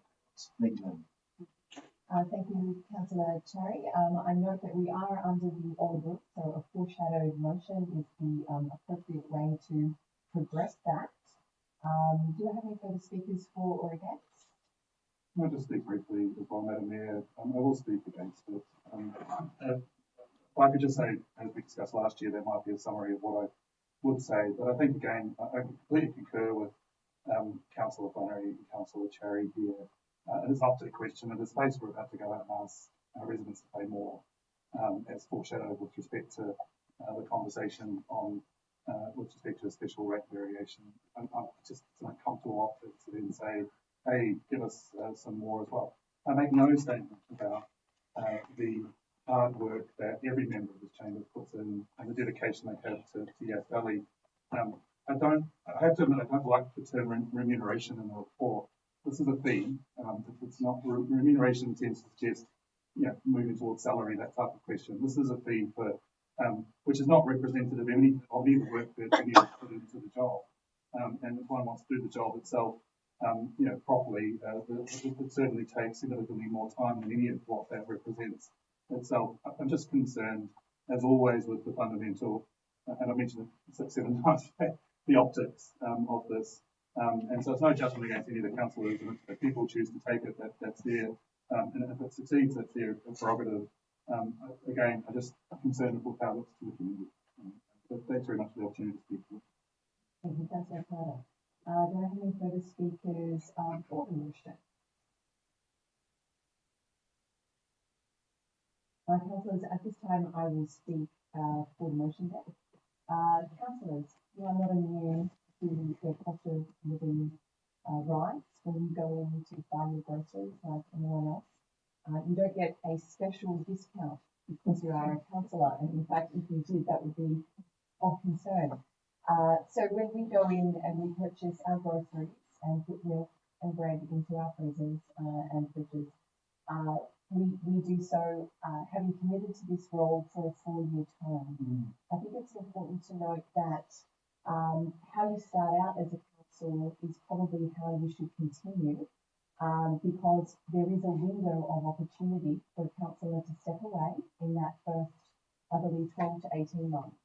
And then after that, we are very much locked in without causing further cost to our ratepayers with a by-election.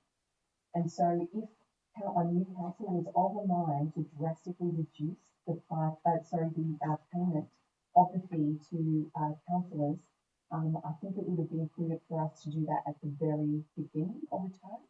I can recall back to my first time on council when the carers allowance was reduced by 1/3 in my very first council meeting, and I gave consideration to that quite significantly before I became a councillor, because you are stepping away from pay work.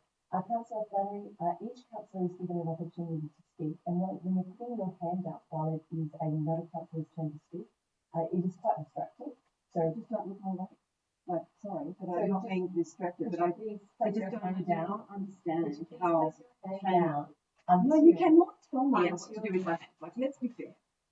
cannot tell me what to do with my hands. If I wanted to, Valerie, if you were doing that while any other member of this chamber was speaking, and that would be distracting for them, I would ask you just the same. So I'll ask you for that courtesy, and I will do my best to look. I do not agree that you can still keep changing and tell me where to put my hands. Like I will not place them up. You're placing them up. I have one hand left. I have one hand up. If you want to continue, continue. I have knocked the gavel. Go on. This is a forum that is a place of respect and decision making for our community. It is not a joke, and nor is the cost of living crisis for every member of this community, including councillors. And so at this point in time, I rise to say I support and that I commend the motion before us, and that I truly believe that if a councillor is so passionate that they would like to pay less, they should look to Section 404 of the Local Government General Regulation 2021, where written requests may be made to the CEO to have their remuneration payment reduced or stopped at any time. So I would suggest that if councillors feel quite passionately about this, we use the mechanisms before us, particularly if it's going to affect any payments that you receive through pensions, for example, or any benefits or allowances under the legislation of the Commonwealth or Territory. Councillors, I'll now allow further speakers for or against the motion who haven't spoken. Do I have any further speakers for or against this motion? All right, councillors, I'll now give the opportunity for any further questions. Councillor Fahey. Am I committed to that? Councillor Fahey, I'll ask you to conduct yourself in a respectful manner and then I ask your question. Just with respect to your statement, Madam Mayor, about taking away fees, I'm really confused because I thought the recommendation was asking us if we want to have an increase of the maximum permissible level. I'm completely distracted by you now commenting that we were going to go back. I just want the recommendation. I don't agree with the recommendation. I want it to stay the same. So why did you mention that we were thinking about reducing it? Because we weren't. That's not the recommendation that I see in front of me, and I'm completely confused. So, Councillor Flannery, you rose to speak against it. So my suggestion is that if anyone would like to not adopt the maximum, that a foreshadowed motion be put forward to that effect. Councillors, do I have any further speakers for or against this motion who haven't already spoken? No. Oh, sorry, I need to allow the move it to close. Thank you. 2015 election, 35 people applied for the position, 35. I was unsuccessful in that one. Next time, 17. And 5 of those people were Greens, and probably 4 of them knew they weren't going to get elected. And what was the last election? How many we had? 12. And there are a number of councils where they don't have an election. So we're going to save about $200,000 by cutting down the payment, in my opinion, because people look at the issue, they look at the payment to some extent, but you've got to weigh it up. You know, is it worthwhile for me to do this? Is it worthwhile for me to go to council meetings, go to bloody workshops, go to meeting after meeting, go to community associations, be a public face for the council that can be attacked rigorously on many occasions? Do I want to do that? And I just think, you know, you're looking forward, you know, we had 3 people unsuccessful in the last election. I think one of them wasn't really a serious candidate, in my opinion. And I won't name that person. I won't name that person. I just think, you know, we could easily have 9 people. We could even have less than 9 apply. And we would save $200,000. Yeah, let's go that way. I don't think. Thank you, Councillor Cameron. We'll now put this to the vote. All those in favour? That's Councillor Cameron, Jones, Burgess, Butler, and Grant. Those against? Councillor Carrier, Barry, The motion is.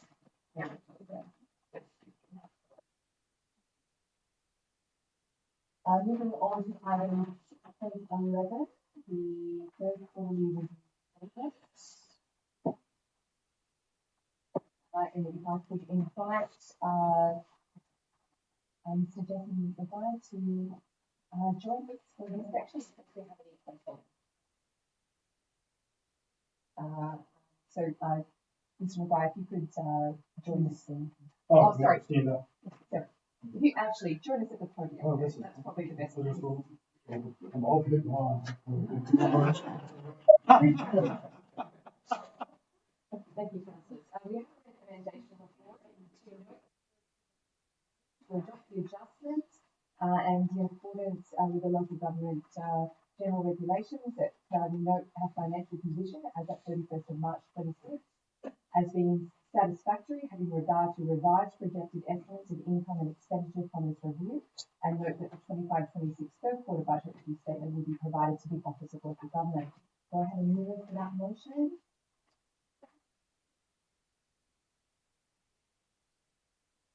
Thank you, Councillor. Seconded. Councillor Woodrow. Councillor Hammond, you have the floor. Yeah, before I start, well, I think it's pretty straightforward that we'd like to go ahead, but there are some questions that I would just like to ask. The first one is, we've got $500,000 extra in operating expenses for waste removal at 3 sites that have been stockpiled over the years. So I, through you, Madam Mayor, asked the Director of Infrastructure and Assets, has that money been spent? Has the stockpile been totally reduced? And where did it finish up? Through you, Madam Mayor, no, the work hasn't been undertaken yet, so this is an adjustment to the budget so that we can undertake the removal of the stockpile material at Yass Monday. Right, okay, and that's under EPA basically saying, are they saying it's toxic or are they saying it's just too big?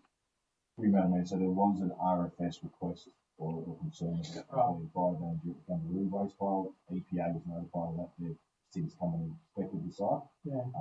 They agreed that the piles need to be removed. They haven't provided us with notice to make sure that.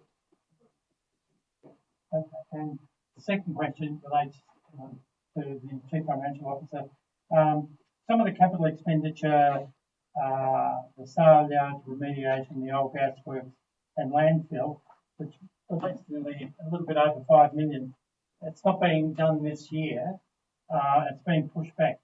There's no statement about when it's being pushed back and what's the implication of that in terms of if we're trying to sell property or trying to do something with property. Yeah, so what we do is obviously working with the teams. Those routes were planned. It was identified that they would not be taken this financial year. So we've removed that from the budget this year because that expenditure won't happen. But yes, I probably should have put in the comments that those works have been provisioned in the 26-27 capital budget that's currently outlined. One other question, Madam Mayor, okay, and this is to the Director of Corporate and Community. Please. The council's operating performance ratio is well below par. When I was looking at the country mayor's minutes, there was a thing about the auditor's report talking about high risk council. We're not on it. We're not one of the 11, which is rather good. Glen Innes is, I noticed, and so is Liverpool Plains. How do you think RLG will respond to that performance ratio? I think they will take it for what it is. We've had ongoing conversations with the OLG around our performance and it gets monitored regularly. Monthly? Monthly. Yeah. So this won't be a surprise. They're not dissimilar to many other funds. And this is a point in time figure. Okay. Thank you very much. don't need to, got my question. Very good. Any further speaker for or against? I think we'll put this to the vote then. All those in favour? Councillor Cherry, Councillor Valerie, Councillor Cameron, Councillor Jones, Councillor Burgess, Councillor Butler, Councillor McGrath, all those, oh sorry, we're just voting, so I'm just voting. And Councillor Carter. All those against? Oh no, that we got it. Yeah. Sorry, I was in my head. Okay, the motion is unanimously. Thank you. Why there's a vote?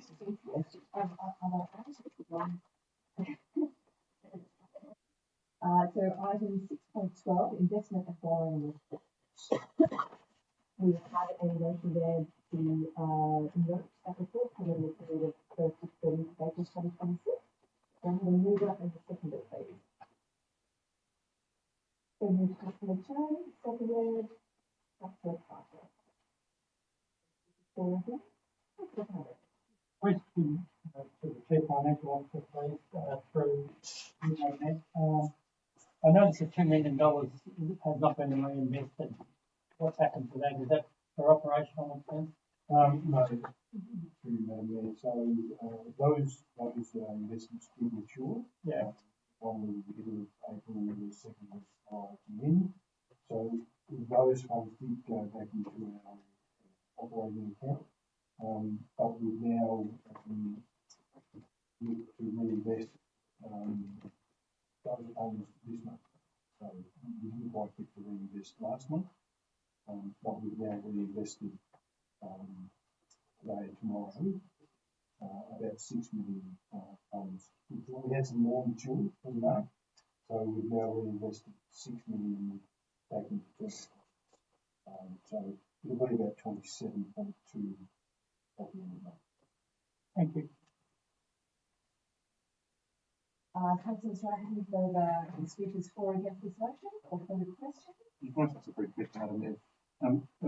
I just noticed we've got two of our investments at Southern Cross Credit Union, which is unrated. Could you just give an explanation as to, I know it's permissible under policy, I understand the policy is also being revised, but could you provide an explanation as to why we are investing in unrated term deposits? What's the general crux of the reason? In our policy, we try to balance across the range of investments. In terms of being unrated, they were recommended by Curve Securities as a safe option to invest in. So we just balanced our investment portfolio across the A rated, the B rated, and I think it sits within what we call the A3 rating. The Curve didn't recommend that they were safe, plus the investment return on those locations. Follow-up question then. I suppose the question I've asked then is Curve aware of our risk management policy in the way that they recommend decisions to us? Thank you. I believe they are. Thank you. Look forward. Councillors, any further speakers for or against? Let's go back to the vote. All those in favour of noting that report? That's unanimous. Moving on to item 6.13. Then we'll that the monthly financial report for April 2026 being on to. So I have a new word for that. So we'll start with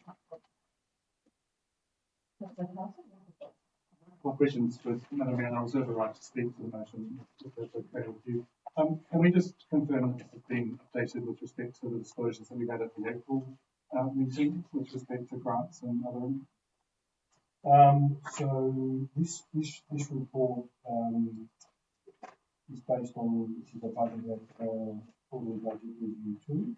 So in terms of the adjustment of the grant revenue, that's actually occurred July 4th, which is what we just passed earlier. So as we get into the May reporting, those adjustments will come through the budget. Thank you for clarification. I had a question which you may want to take on notice, and that's it. The point I wanted to ask was, actually, it goes back to one of the disclosures in the report in 611 around the fact that we are at 58.6%, I think, from memory, 58.3% of the OLG benchmark with respect to own source operating revenue. And so it relates to the conversations in here as well. Have we thought about the implications of that metric when we're talking about something like a special rate variation, in the sense that by benchmark we actually are potentially doing okay almost? We're nearly at 6% benchmark. Of course, higher is better, but I'm just wondering about the implications of that with respect to an IPART solution. I think we have thought about it. We will need to analyse the impact, because obviously when we're looking at percentages, so if your other revenue streams that are basically less revenue stream goes up, then that might impact that measure benchmark, because it'll be a lower portion of the revenue. However, what we also need to consider is that we've been looking at our pricing of non-rate revenue streams, which would be looked to. So it'll all be a balance of the revenue streams as we move forward, which would also include changes in our fees and charges. Thanks very much. Just one further question around. It goes back to the arrears broadly, and I suppose I am concerned by particularly the water billing movements. While it's good to see that the 30-day outstanding balance has reduced considerably, it's problematic to see that the 90-day balance has increased. You do talk about the fact that we are seeking further, writing, there's no actual explanation. I assume it's the same, which we're sending overdue reminder notices. Are we continuing to review? I'm assuming we're continuing to provide the policy or the update with respect to our debtors policy that's going to come back to councils. Is that correct? Yes. Right. That's correct. No, yes. There's no other question. Councillors, do I have any further speakers for the business? Madam Mayor, I have a question to the Chief Financial Officer, if I may, just very quickly. Mr. Maguire, can you just talk us through, I guess, the next steps, potentially to the acting CEO as well? We'll talk about rates in arrears, and obviously it gives us steps that are being taken to address the level of arrears. I guess the point that that highlights in my own thought patterns is it goes back to the hardship policy that we passed earlier in the year. I guess we're seeing up to $3.3 million in arrears in rates revenue. Are we also, and we're sending obviously notices of overdue payments, are we also reaching out to those people to offer financial hardship assistance, noting that we have that policy and that's something that we should consider?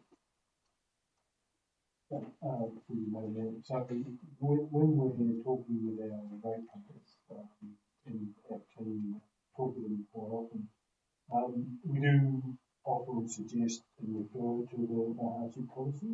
Some people do take that up and submit, others note that.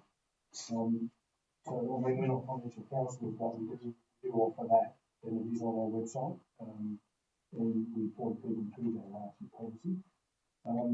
I haven't run the statistics, but I do see we offer direct debit arrangements as well. Anecdotally, I'm seeing an increase in our direct debit, so people are taking up that option to help pay their rate. We do have significant arrears, for which we've got measures in place where we're looking to engage some debt recovery agents to help us recover.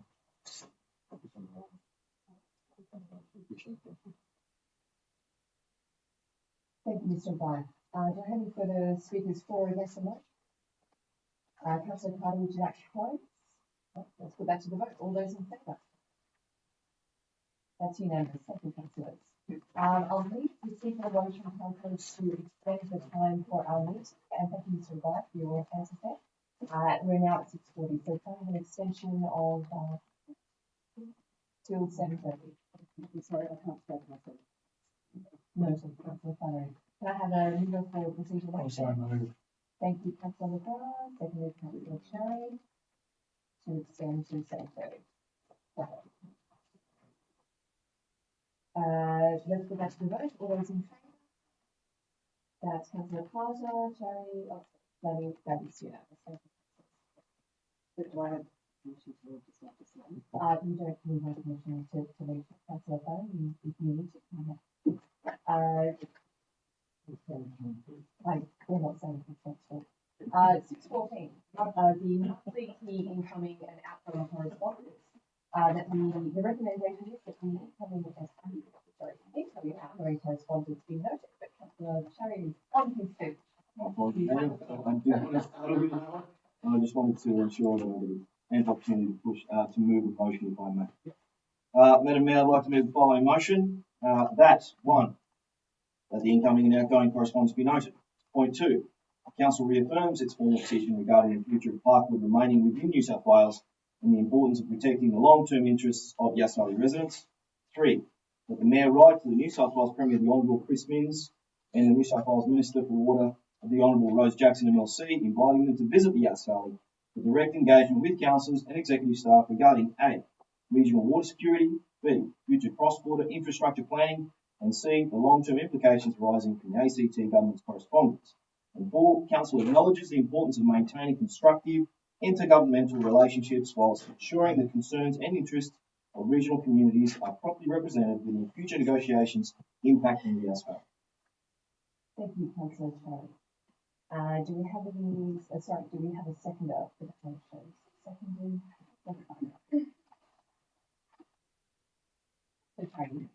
Thank you, Madam Mayor. Firstly, my comments tonight relate specifically to the letter by the ACT Chief Minister, Mr. Andrew Barr, MLA. And I want to make it crystal clear and upfront that I openly support constructive and respectful intergovernmental relationships between Yass Valley Council, the New South Wales Government, and ACT Government. That being said, it is relevant to note that the Yass Valley does not exist in isolation. We are part of a broader regional ecosystem, and there will always be matters where collaboration across state and territory borders is essential. I also want to acknowledge that the ACT Government has legitimate interests in protecting its own long-term water security and planning for future population growth. These matters are complex, and I do not underestimate the scale of that challenge. However, reading the letter from the ACT Chief Minister, I do believe there is now a pressing need for direct engagement between us and the New South Wales Government regarding the future implications of these negotiations. In particular, I am deeply concerned by the linkage now being drawn by the ACT Government between future cross-border water discussions and territorial considerations relating to Parkwood, and I'm certainly not the only one. I acknowledge the Yass Valley Business Chamber has written all councillors seeking urgent clarification regarding the New South Wales Government's position, future water negotiations, and whether the interests of Yass Valley residents and businesses will continue to be properly represented as part of those discussions. In my view, long-term regional water security is too important an issue for communities such as ours to be intertwined within broader jurisdictional negotiations. The letter from the ACT Chief Minister refers to what is described as an existing public position, with council supporting a border adjustment for Parkwood. However, my understanding, based on the advice and evidence provided to councillors by our executive team, is that no formal council resolution, adopted policy or strategic planning document exists supporting such a position. I also want to make it very clear that this motion is not about escalating tensions with the ACT government, not at all, nor is it about creating any unnecessary political conflict. My public comments are not a criticism of any political party, in government or opposition. They are simply a reflection of why I believe direct and timely and respectful engagement between the New South Wales Government, ACT Government and Yass Valley Council is both appropriate and necessary. This motion is about ensuring that all members of this elected chamber have the opportunity to directly engage with our Premier and the Minister for Water regarding the long-term interests of the Yass Valley residents, the future of regional water security, and the broader strategic implications arising from those discussions. Ultimately, I know that the residents of the Yass Valley expect their elected officials, us, to advocate professionally but firmly on matters that significantly shape the future of our LGA. That is the motion. That is what this motion seeks to do, and I commend it to you, my fellow councillors. Thank you. Thank you, Councillor Cherry. Would the seconder like to speak? Just briefly, Madam Mayor, I suppose it's disappointing that the Chief Minister for the ACT has taken this position. I do recognise what Councillor Cherry has stated, and it is of record that in fact Yass Valley did not have a stated position. It might have had something expressed by the CEO previously or something similar, but that's not a position of council. I also am concerned that, in effect, my understanding was that there had been a lot of negotiations around water and pricing and various components of that. To now make that a condition with respect to Parkwood, in fact, is the ACT government backtracking on elements of what they've presented to council themselves. I find that concerning. I'm also equally worried that our Premier hasn't been here yet to discuss this particular matter. It is a significant regional question for us. Water security is something that's important for the Valley. It's a concern that we've had for a long time. We thank those that have funded continual investment in the water treatment plants and similar. But what we need to think through, of course, is that these are really two separate issues. One's about water, which we would pay effectively a commercial rate for, and one's around, hey, we just want to take your land off you. Now, we know that Alistair Coe, previously the Liberal leader, decided he wanted to march across the borders and take it with force. This is effectively the same. This is bullying by our neighbour, and that's really concerning, given that a number of our residents do work and give great activity towards Canberra itself and the ACT region. It's a concerning development, Madam Mayor. I would really like to see Premier Chris Minns come to talk to the Valley to understand our positions rather than a conversation potentially just between the Premier and the Chief Minister of the ACT. Thank you, Councillor Carter. Are there any further speakers for or against this item? Councillor Hands up. Councillor. Oh yeah, I'll speak against the motion. I was thinking that regardless of what the mover has said about not escalating the difficulty, and point 4 says lots of good things about intergovernmental relationships, etc. I don't think this particular motion is going to help much at all. I was actually looking at a foreshadowed motion where maybe a working group of a couple of councillors and a couple of key staff could have worked together to present possible ways forward, but obviously that's not going to happen. Look, a couple of things. The real problem is borders exist and rivers don't. We don't control the water, and the borders don't stop water from flowing. So water really should be a much bigger issue than just states. It should be Commonwealth government, etc. Now, Chris Berry, the previous CEO, we can make a lot of comments about Chris, but one comment that he made continually was, in regard to this issue, we, as the Yass Valley Council, don't have a seat at the table. The people who have to make this decision, state government, ACT government, and the Commonwealth government. So we don't have a seat at the table. We have always basically sort of, I think, thought that we could sort of creep in and basically have some influence. And I think the problem from my perspective, and I might be bashing the state government at the moment, but I think that Chris Berry even commented a couple of times that he felt that the state government wasn't really interested in our concerns and our problems in regard to Parkwood. A couple of things I'll just mention. In April, I was talking to key people in the ACT who provided me with a video of Andrew Barr talking about water from a direct question. And the interesting thing was, and I provided this to all councillors, he mentioned providing water to Bungendore and Queanbeyan, but not to us. And I said, I'm a little bit concerned about this particular point. I think at that stage there should have been perhaps some sort of attempt at communication and saying what's going on. You know, why are we being left out in the cold? And, you know, I take the point, Councillor Carter, that maybe the CEO had made some sort of comments about not wanting Parkwood per se, because it was a high risk thing and we couldn't do this and we couldn't do that in regard to maintenance and just providing services to that particular area.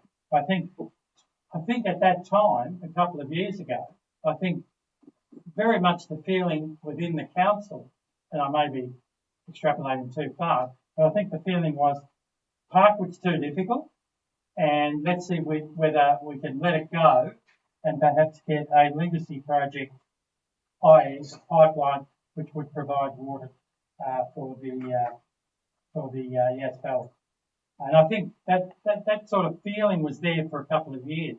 It wasn't just an off the record comment. It was where we were basically heading. We were basically saying it was too difficult for us to do.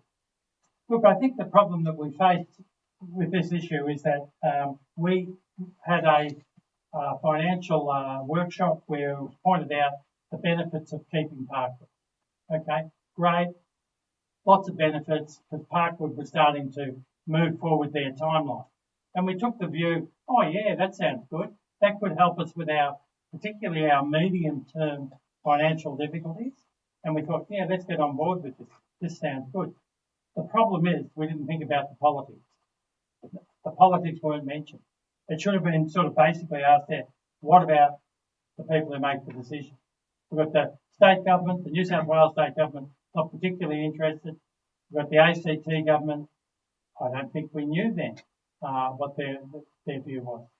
It should have been done before we got into a motion saying we wanted Parkwood. Thank you. Thank you, Councillor Kelly. Councillor Flannery, speaking for or against? The question. Through Madam Mayor to the Director of Infrastructure. Just correct me if I'm wrong, because we've been here for almost 3 hours. But isn't there somewhere in this paper that talks about a grant that we're applying to get the pipeline? No, it must have been a previous paper. Last month. So we have a grant. So is there a grant that we are pursuing to get a pipeline to the ACT that the ACT has now come back? So do we? What happened? Madam Mayor, so we've been successful in getting a little under $200,000 to do a feasibility study for the pipeline from ACT to Mine Abatement. That grant is to do exactly that, provide a feasibility study for that. That is the applicant adoption at this point in time. We will be with that. And is that state funded or federally funded? State funded. Okay.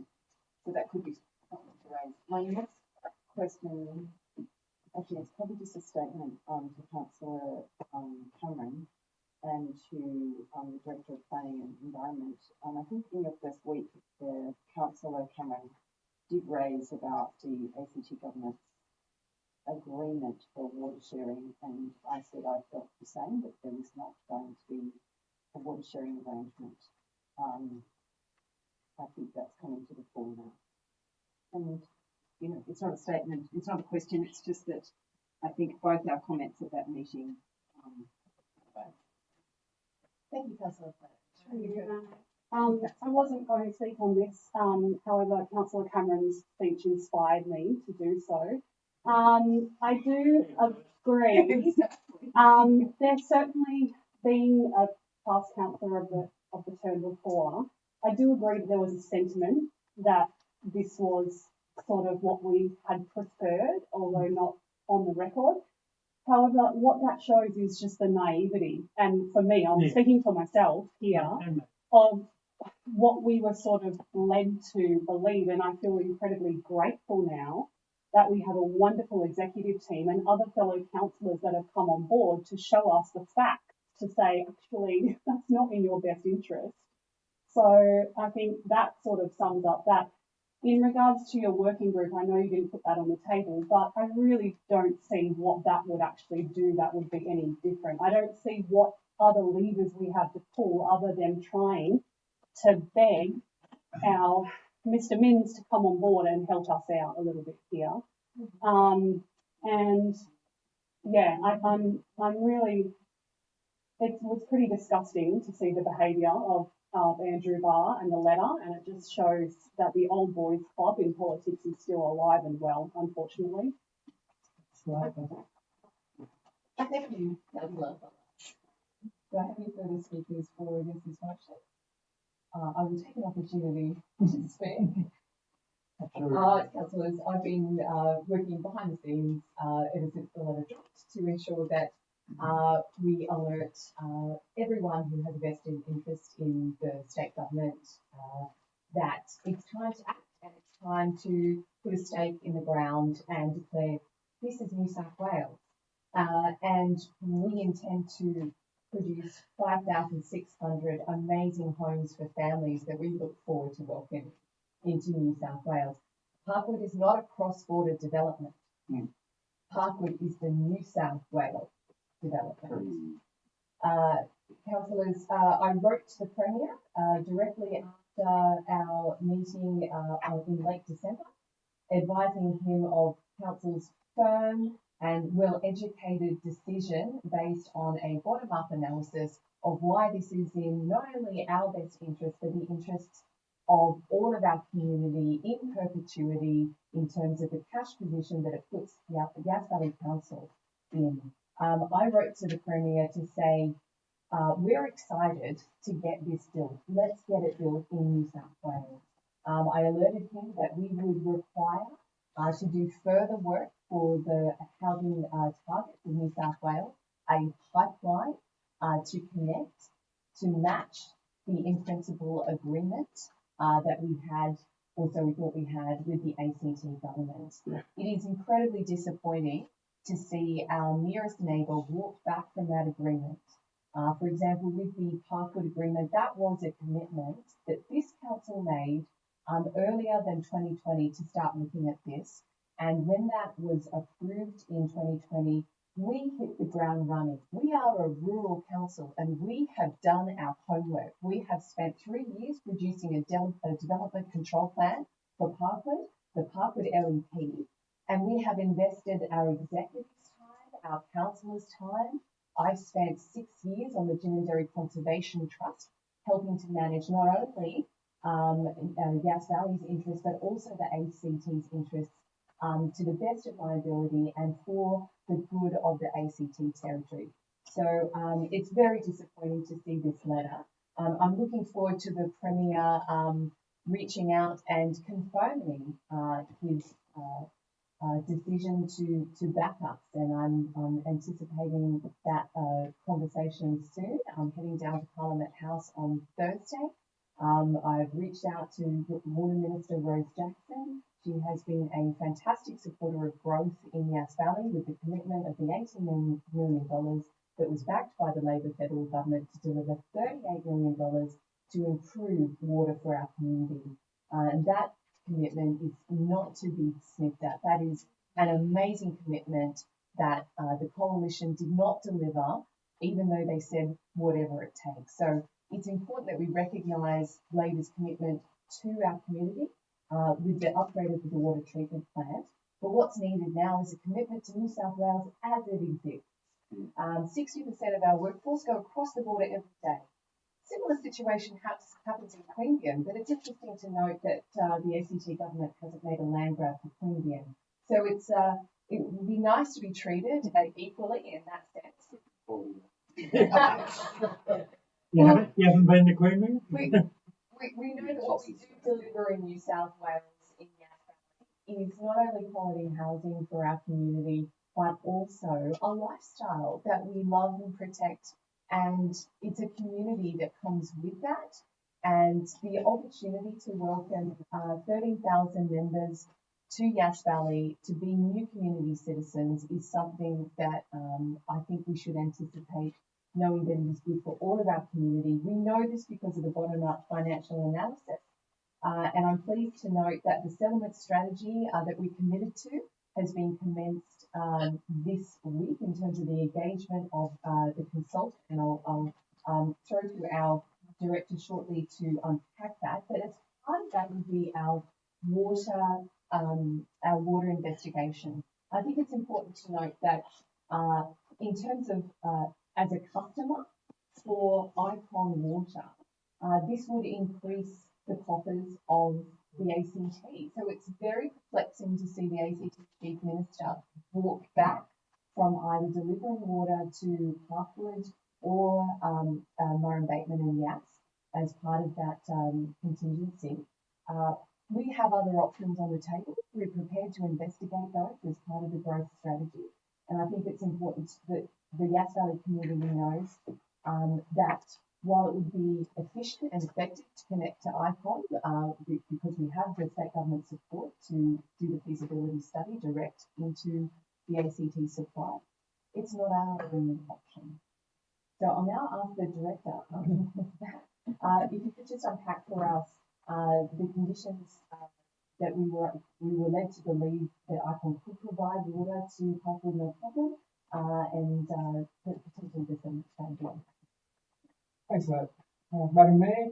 So the planning process for the rezoning of Parkwood was a very long and consultative process between all parties, which included ACT infrastructure providers, the New South Wales Government, Yass Valley Council, the ACT Government, and members of the community. There was a lot of submissions, a lot of consultations and discussions backwards and forwards.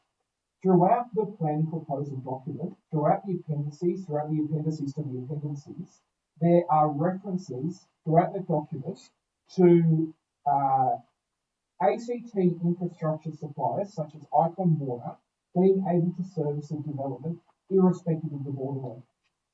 The rezoning was processed on that basis. The ACT government, separate to the ACT utility providers, has had a position that they would like the border moved. However, they are not a decision maker.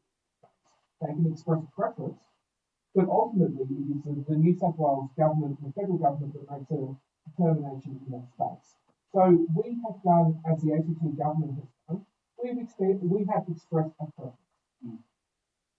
This, unfortunately, has led to the response that we see before us tonight, and I'm hoping that we can move forward in a positive way so we can really start to see the positives coming from this development, and really reaffirming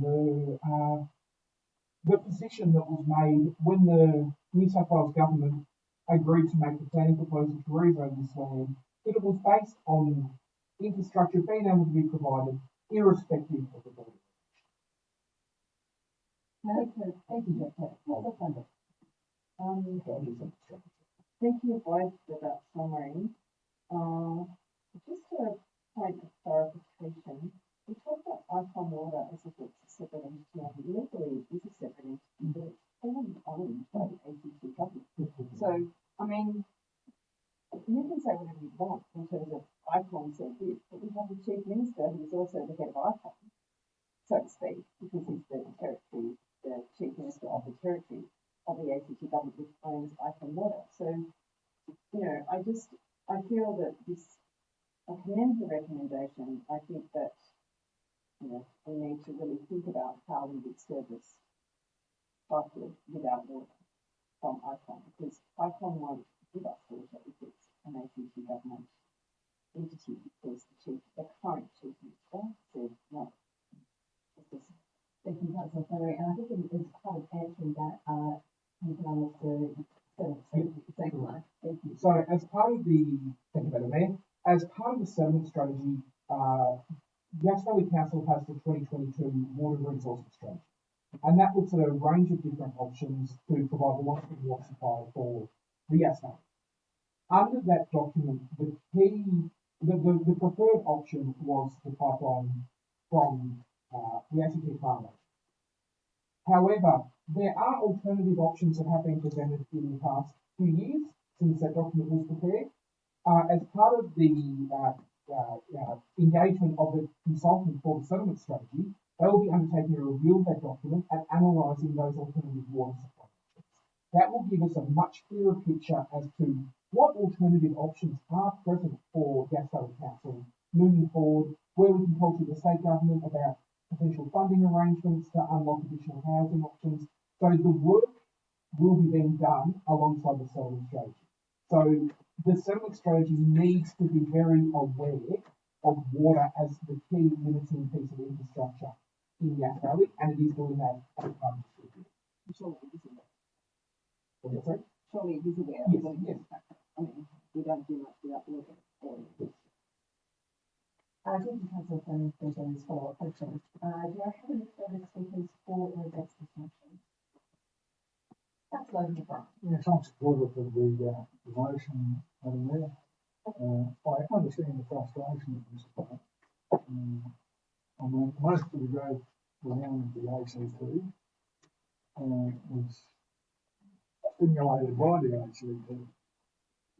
Nevertheless, the border is the border, and the border has never been changed in 100 years, and as the director has stated, it requires the state government, federal government, and the ACT government to make a decision.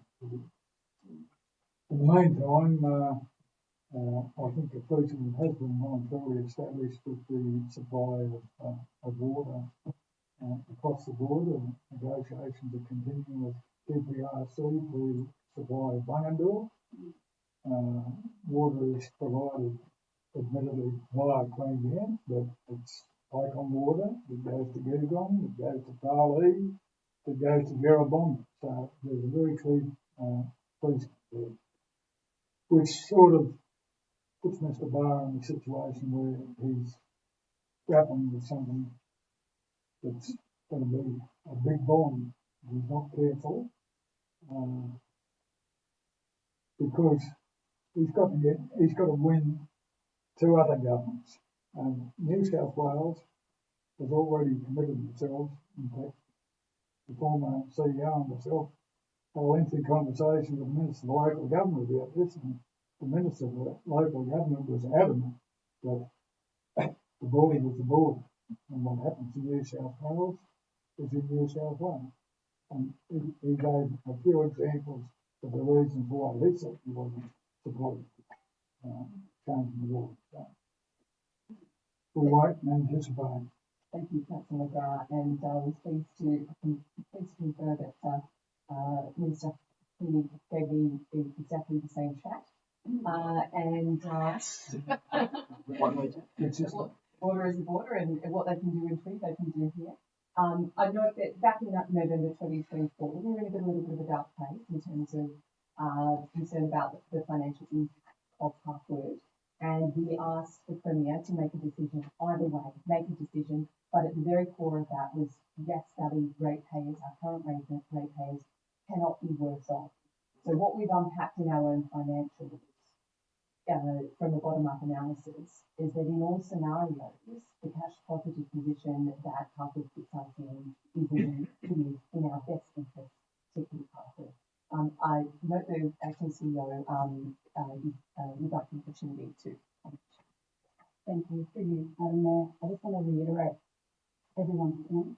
In particular, of note is that Parkwood is a joint venture between the ACT government and the developer, and it seems surprising and baffling to me that you would make a statement such as this. The particulars of which is a planning matter, which I'll spoke to the Director of Planning and Environment to talk to. Was that through you, Madam Mayor? It's a very interesting question regarding how the joint venture partner will respond to a situation where their development expectations may be undermined by their JV partner.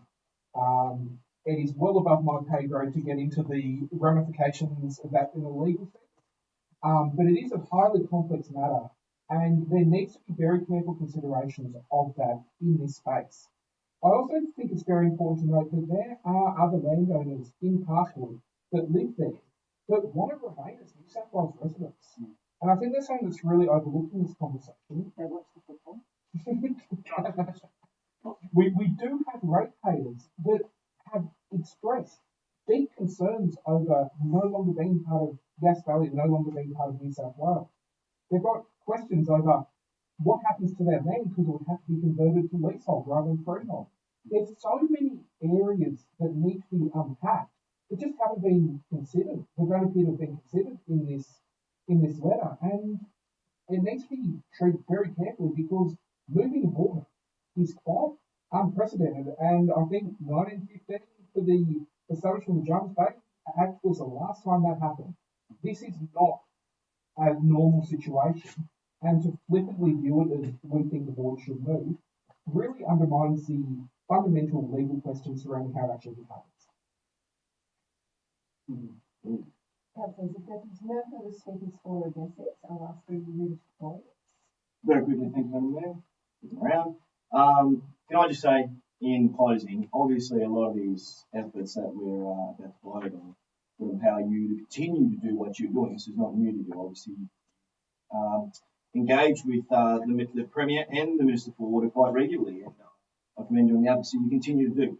However, I'd just like to very quickly address a point that was raised by Councillor Cameron, that is, he made the comment that we do not have a seat at the table. I fundamentally disagree with that. We may not be sitting at the negotiation table, however, we do have a voice.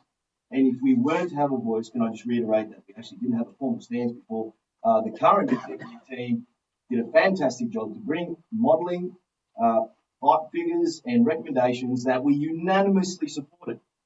Then obviously the message was spread out, which clearly has spun a lot of people into the stratosphere and has raised a lot of concerns in the community, or positive support, which is fantastic to see, because we're here to represent the community. This is what the best possible value proposition is for the Yass Valley Council. We all agreed to that, and we continue to talk about it. So to say that we don't have a seat at the table, I fundamentally disagree with, because our biggest advocate for this is a gentleman that sits at Macquarie Street, that's my name is Chris Mintz. And therefore, if he doesn't know what we think and how we feel about this, and he's going to have those discussions with the ACT Chief Minister, then we wouldn't be doing our job to represent the people. Thank you, Madam. Thank you, Councillor Tang. Let's put this to the vote now. All those in favour? That's Councillor Tang.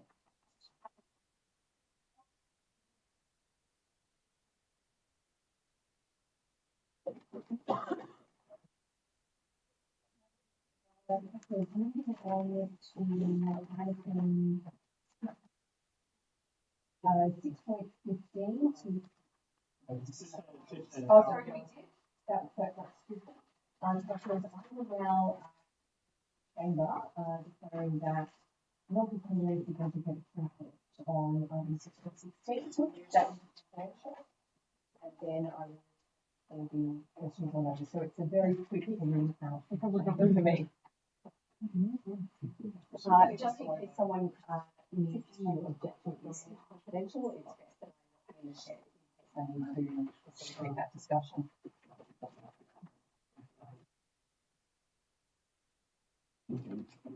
Green button.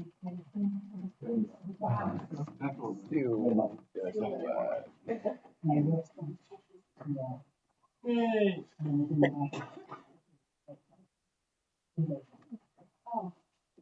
Council, we just need to vote to move item 6.16 into confidential. So moved by Councillor Cameron and seconded by Councillor Anne Brown. Do you have any speakers for against? The vote is unanimous. Thank you very much. Really enjoyed that.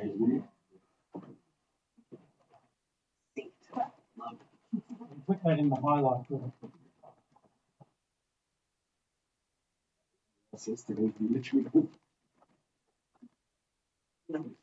you, Deputy Mayor. Councillors, item 8.1 questions with notice. Do I have a mover that the questions and the responses be noted? So moved, Councillor Burke, seconded Councillor Cameron. Councillor Burgess, would you like to contribute? Give me answers here, but they didn't.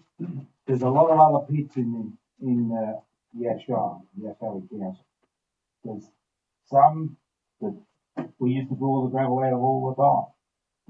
I want to know why and how long do we get to open these pits up here? Because that stuff we're putting on the road is put down all the corrugations, and it's gravelly looking stuff that goes off to the sides of the road, and young people, they can't handle the vehicles in the little rocks. And the stuff goes way to dust. And you just got all these little rocks. It all ends up on the side of the road, and it's all gone corrugated. I don't know why we use it. I just can't understand it. And I know there's better stuff in these pits than we used to use. Can we get some of them open? Through the CEO, if I ask the question of the director, would it be appropriate to refer the request for these to be opened as an investigation as part of the roads review in terms of the quality and the opportunity. Through Madam Mayor, we could do that. The two previous managers have looked at which pits we have and which ones we have been utilising over the last 10 years or so. Both of them have made the decision that the winning of the material out of those pits isn't viable, isn't worth doing that. We've also got the issues with the Environmental Plan and Assessment Act now that is more controlled, more managed, unfortunately, than what it was 15, 20 years ago. We could pull materials out of any paddock, any road reserve. Now we've got restrictions where we have to undertake REFs and manage anything that is found within those areas. So the cost of undertaking an REF could be up to $5,000.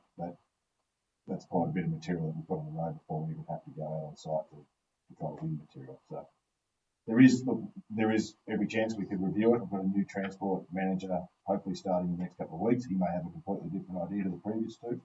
I won't rule it out, but let's put it back as strong as possible. So if I could just get clarity, would it be appropriate to refer this to the current roads review that's happening, or should it stand on its own as an internal investigation? Yeah, through you, Madam Mayor. So this isn't on the scope of work for you. Okay, that's what I'm looking for. How we can't manage it, what practices we. So, Councillor Burgess, along with noting it, I take it that you would like a motion, something along the lines that Council's roads manager conducts a further investigation. Into these pits, I know there was about 18 of them like all around us. Yeah, but they've just shut them all up. Into reopening, are we calling it road reserve pits? Thank you. So a second point that I'll just say council conducts a further investigation into reopening the forest pits.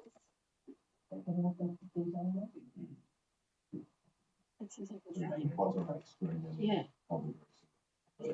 Yeah.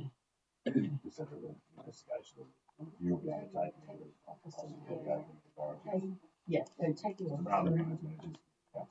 so council conducts a further investigation. Yeah. Give you further opinion in there on it.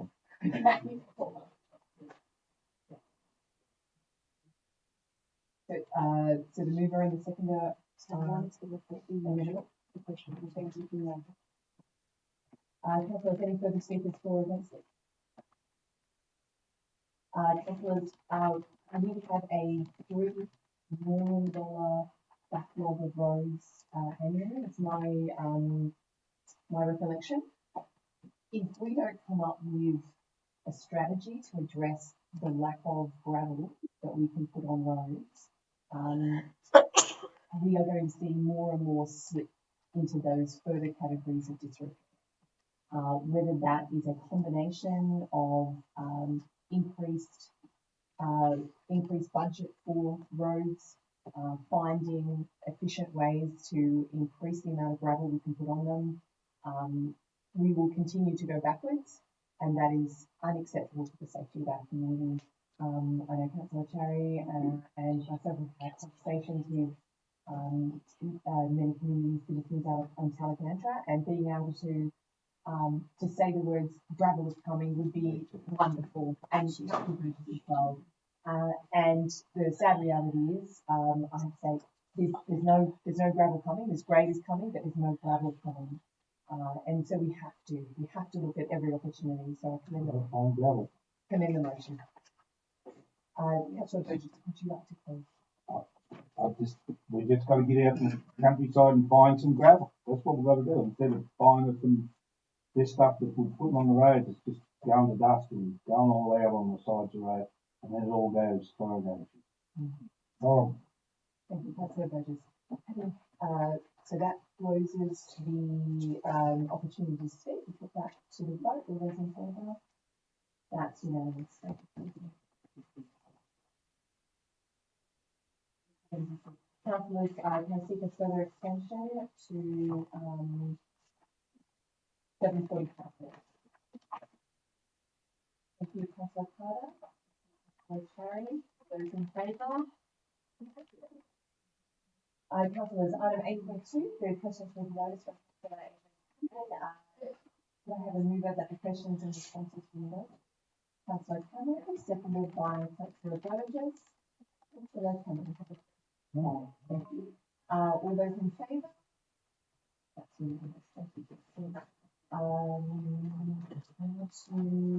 our confidential matters of council. I will need a mover to put us into confidential, please. Councillor Carter, seconded by Councillor Cameron. Do you have any objections to items heading into confidential from the gallery? Since we are using the old code, no, we do not. So we'll now put our meeting into confidential. All those in favour? That's unanimous. Just give our gallery time to vacate the meeting.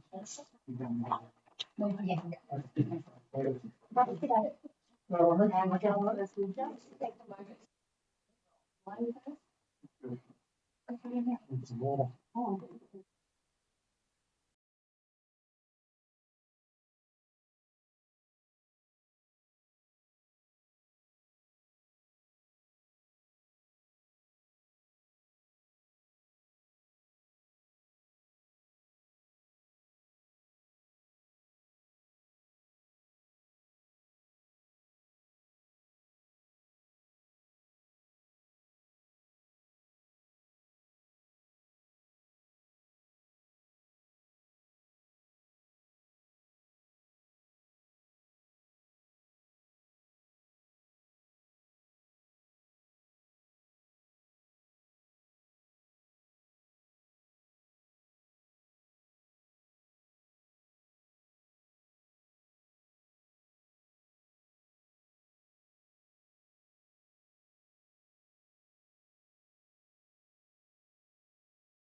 Nice.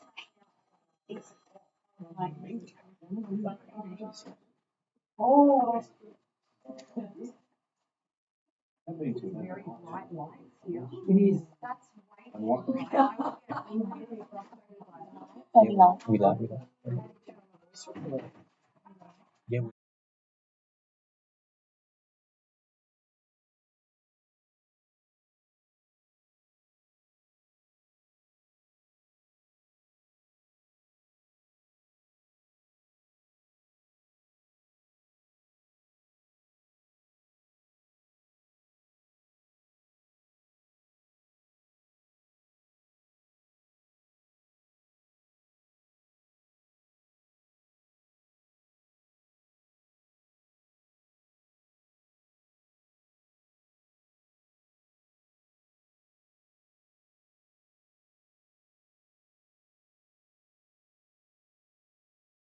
The regulations. Oh, yes. In terms of council pay, Yes. only you've got to have 2 positions to be able to. Good talk. You can ring me later if you tomorrow if you want. We are back from confidential, and the recommendation for item 10.2 is that Council 1 write to the landowner and apologise for the errors contained within prior year's rates and annual charges notices. 2, advise the landowner that a further supplementary rates notice will be provided for the undercharging of rates and annual charges in 2024-2025.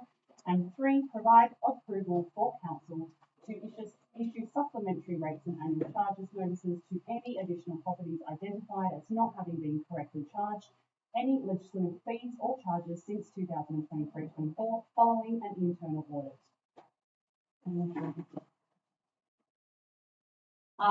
The recommendation for item 10.1 is that Council 1 advise Board of New South Wales that Council A is declined to seek any lease of land currently leased from the former Water Resources Commission of New South Wales upon the expiry of that lease, and B is supportive of and is willing to facilitate the current leasee entering into a lease over subject land in lieu of council, and C wishes to exercise the option available to it for a monthly tenancy of the land for up to 6 months to enable the necessary negotiations and documentation to be completed.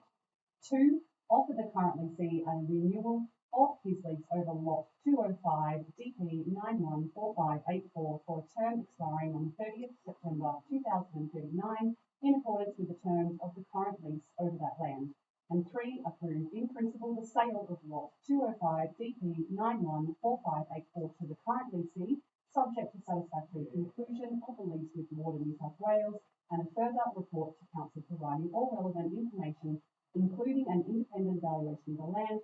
And 4, and finally, issue improvement orders to the leasee for the rectification of numerous compliance issues at Hume Park Resort within a period of not more than 7 years should he continue in occupation. Thank you all for listening. That closes our meeting at 7:48.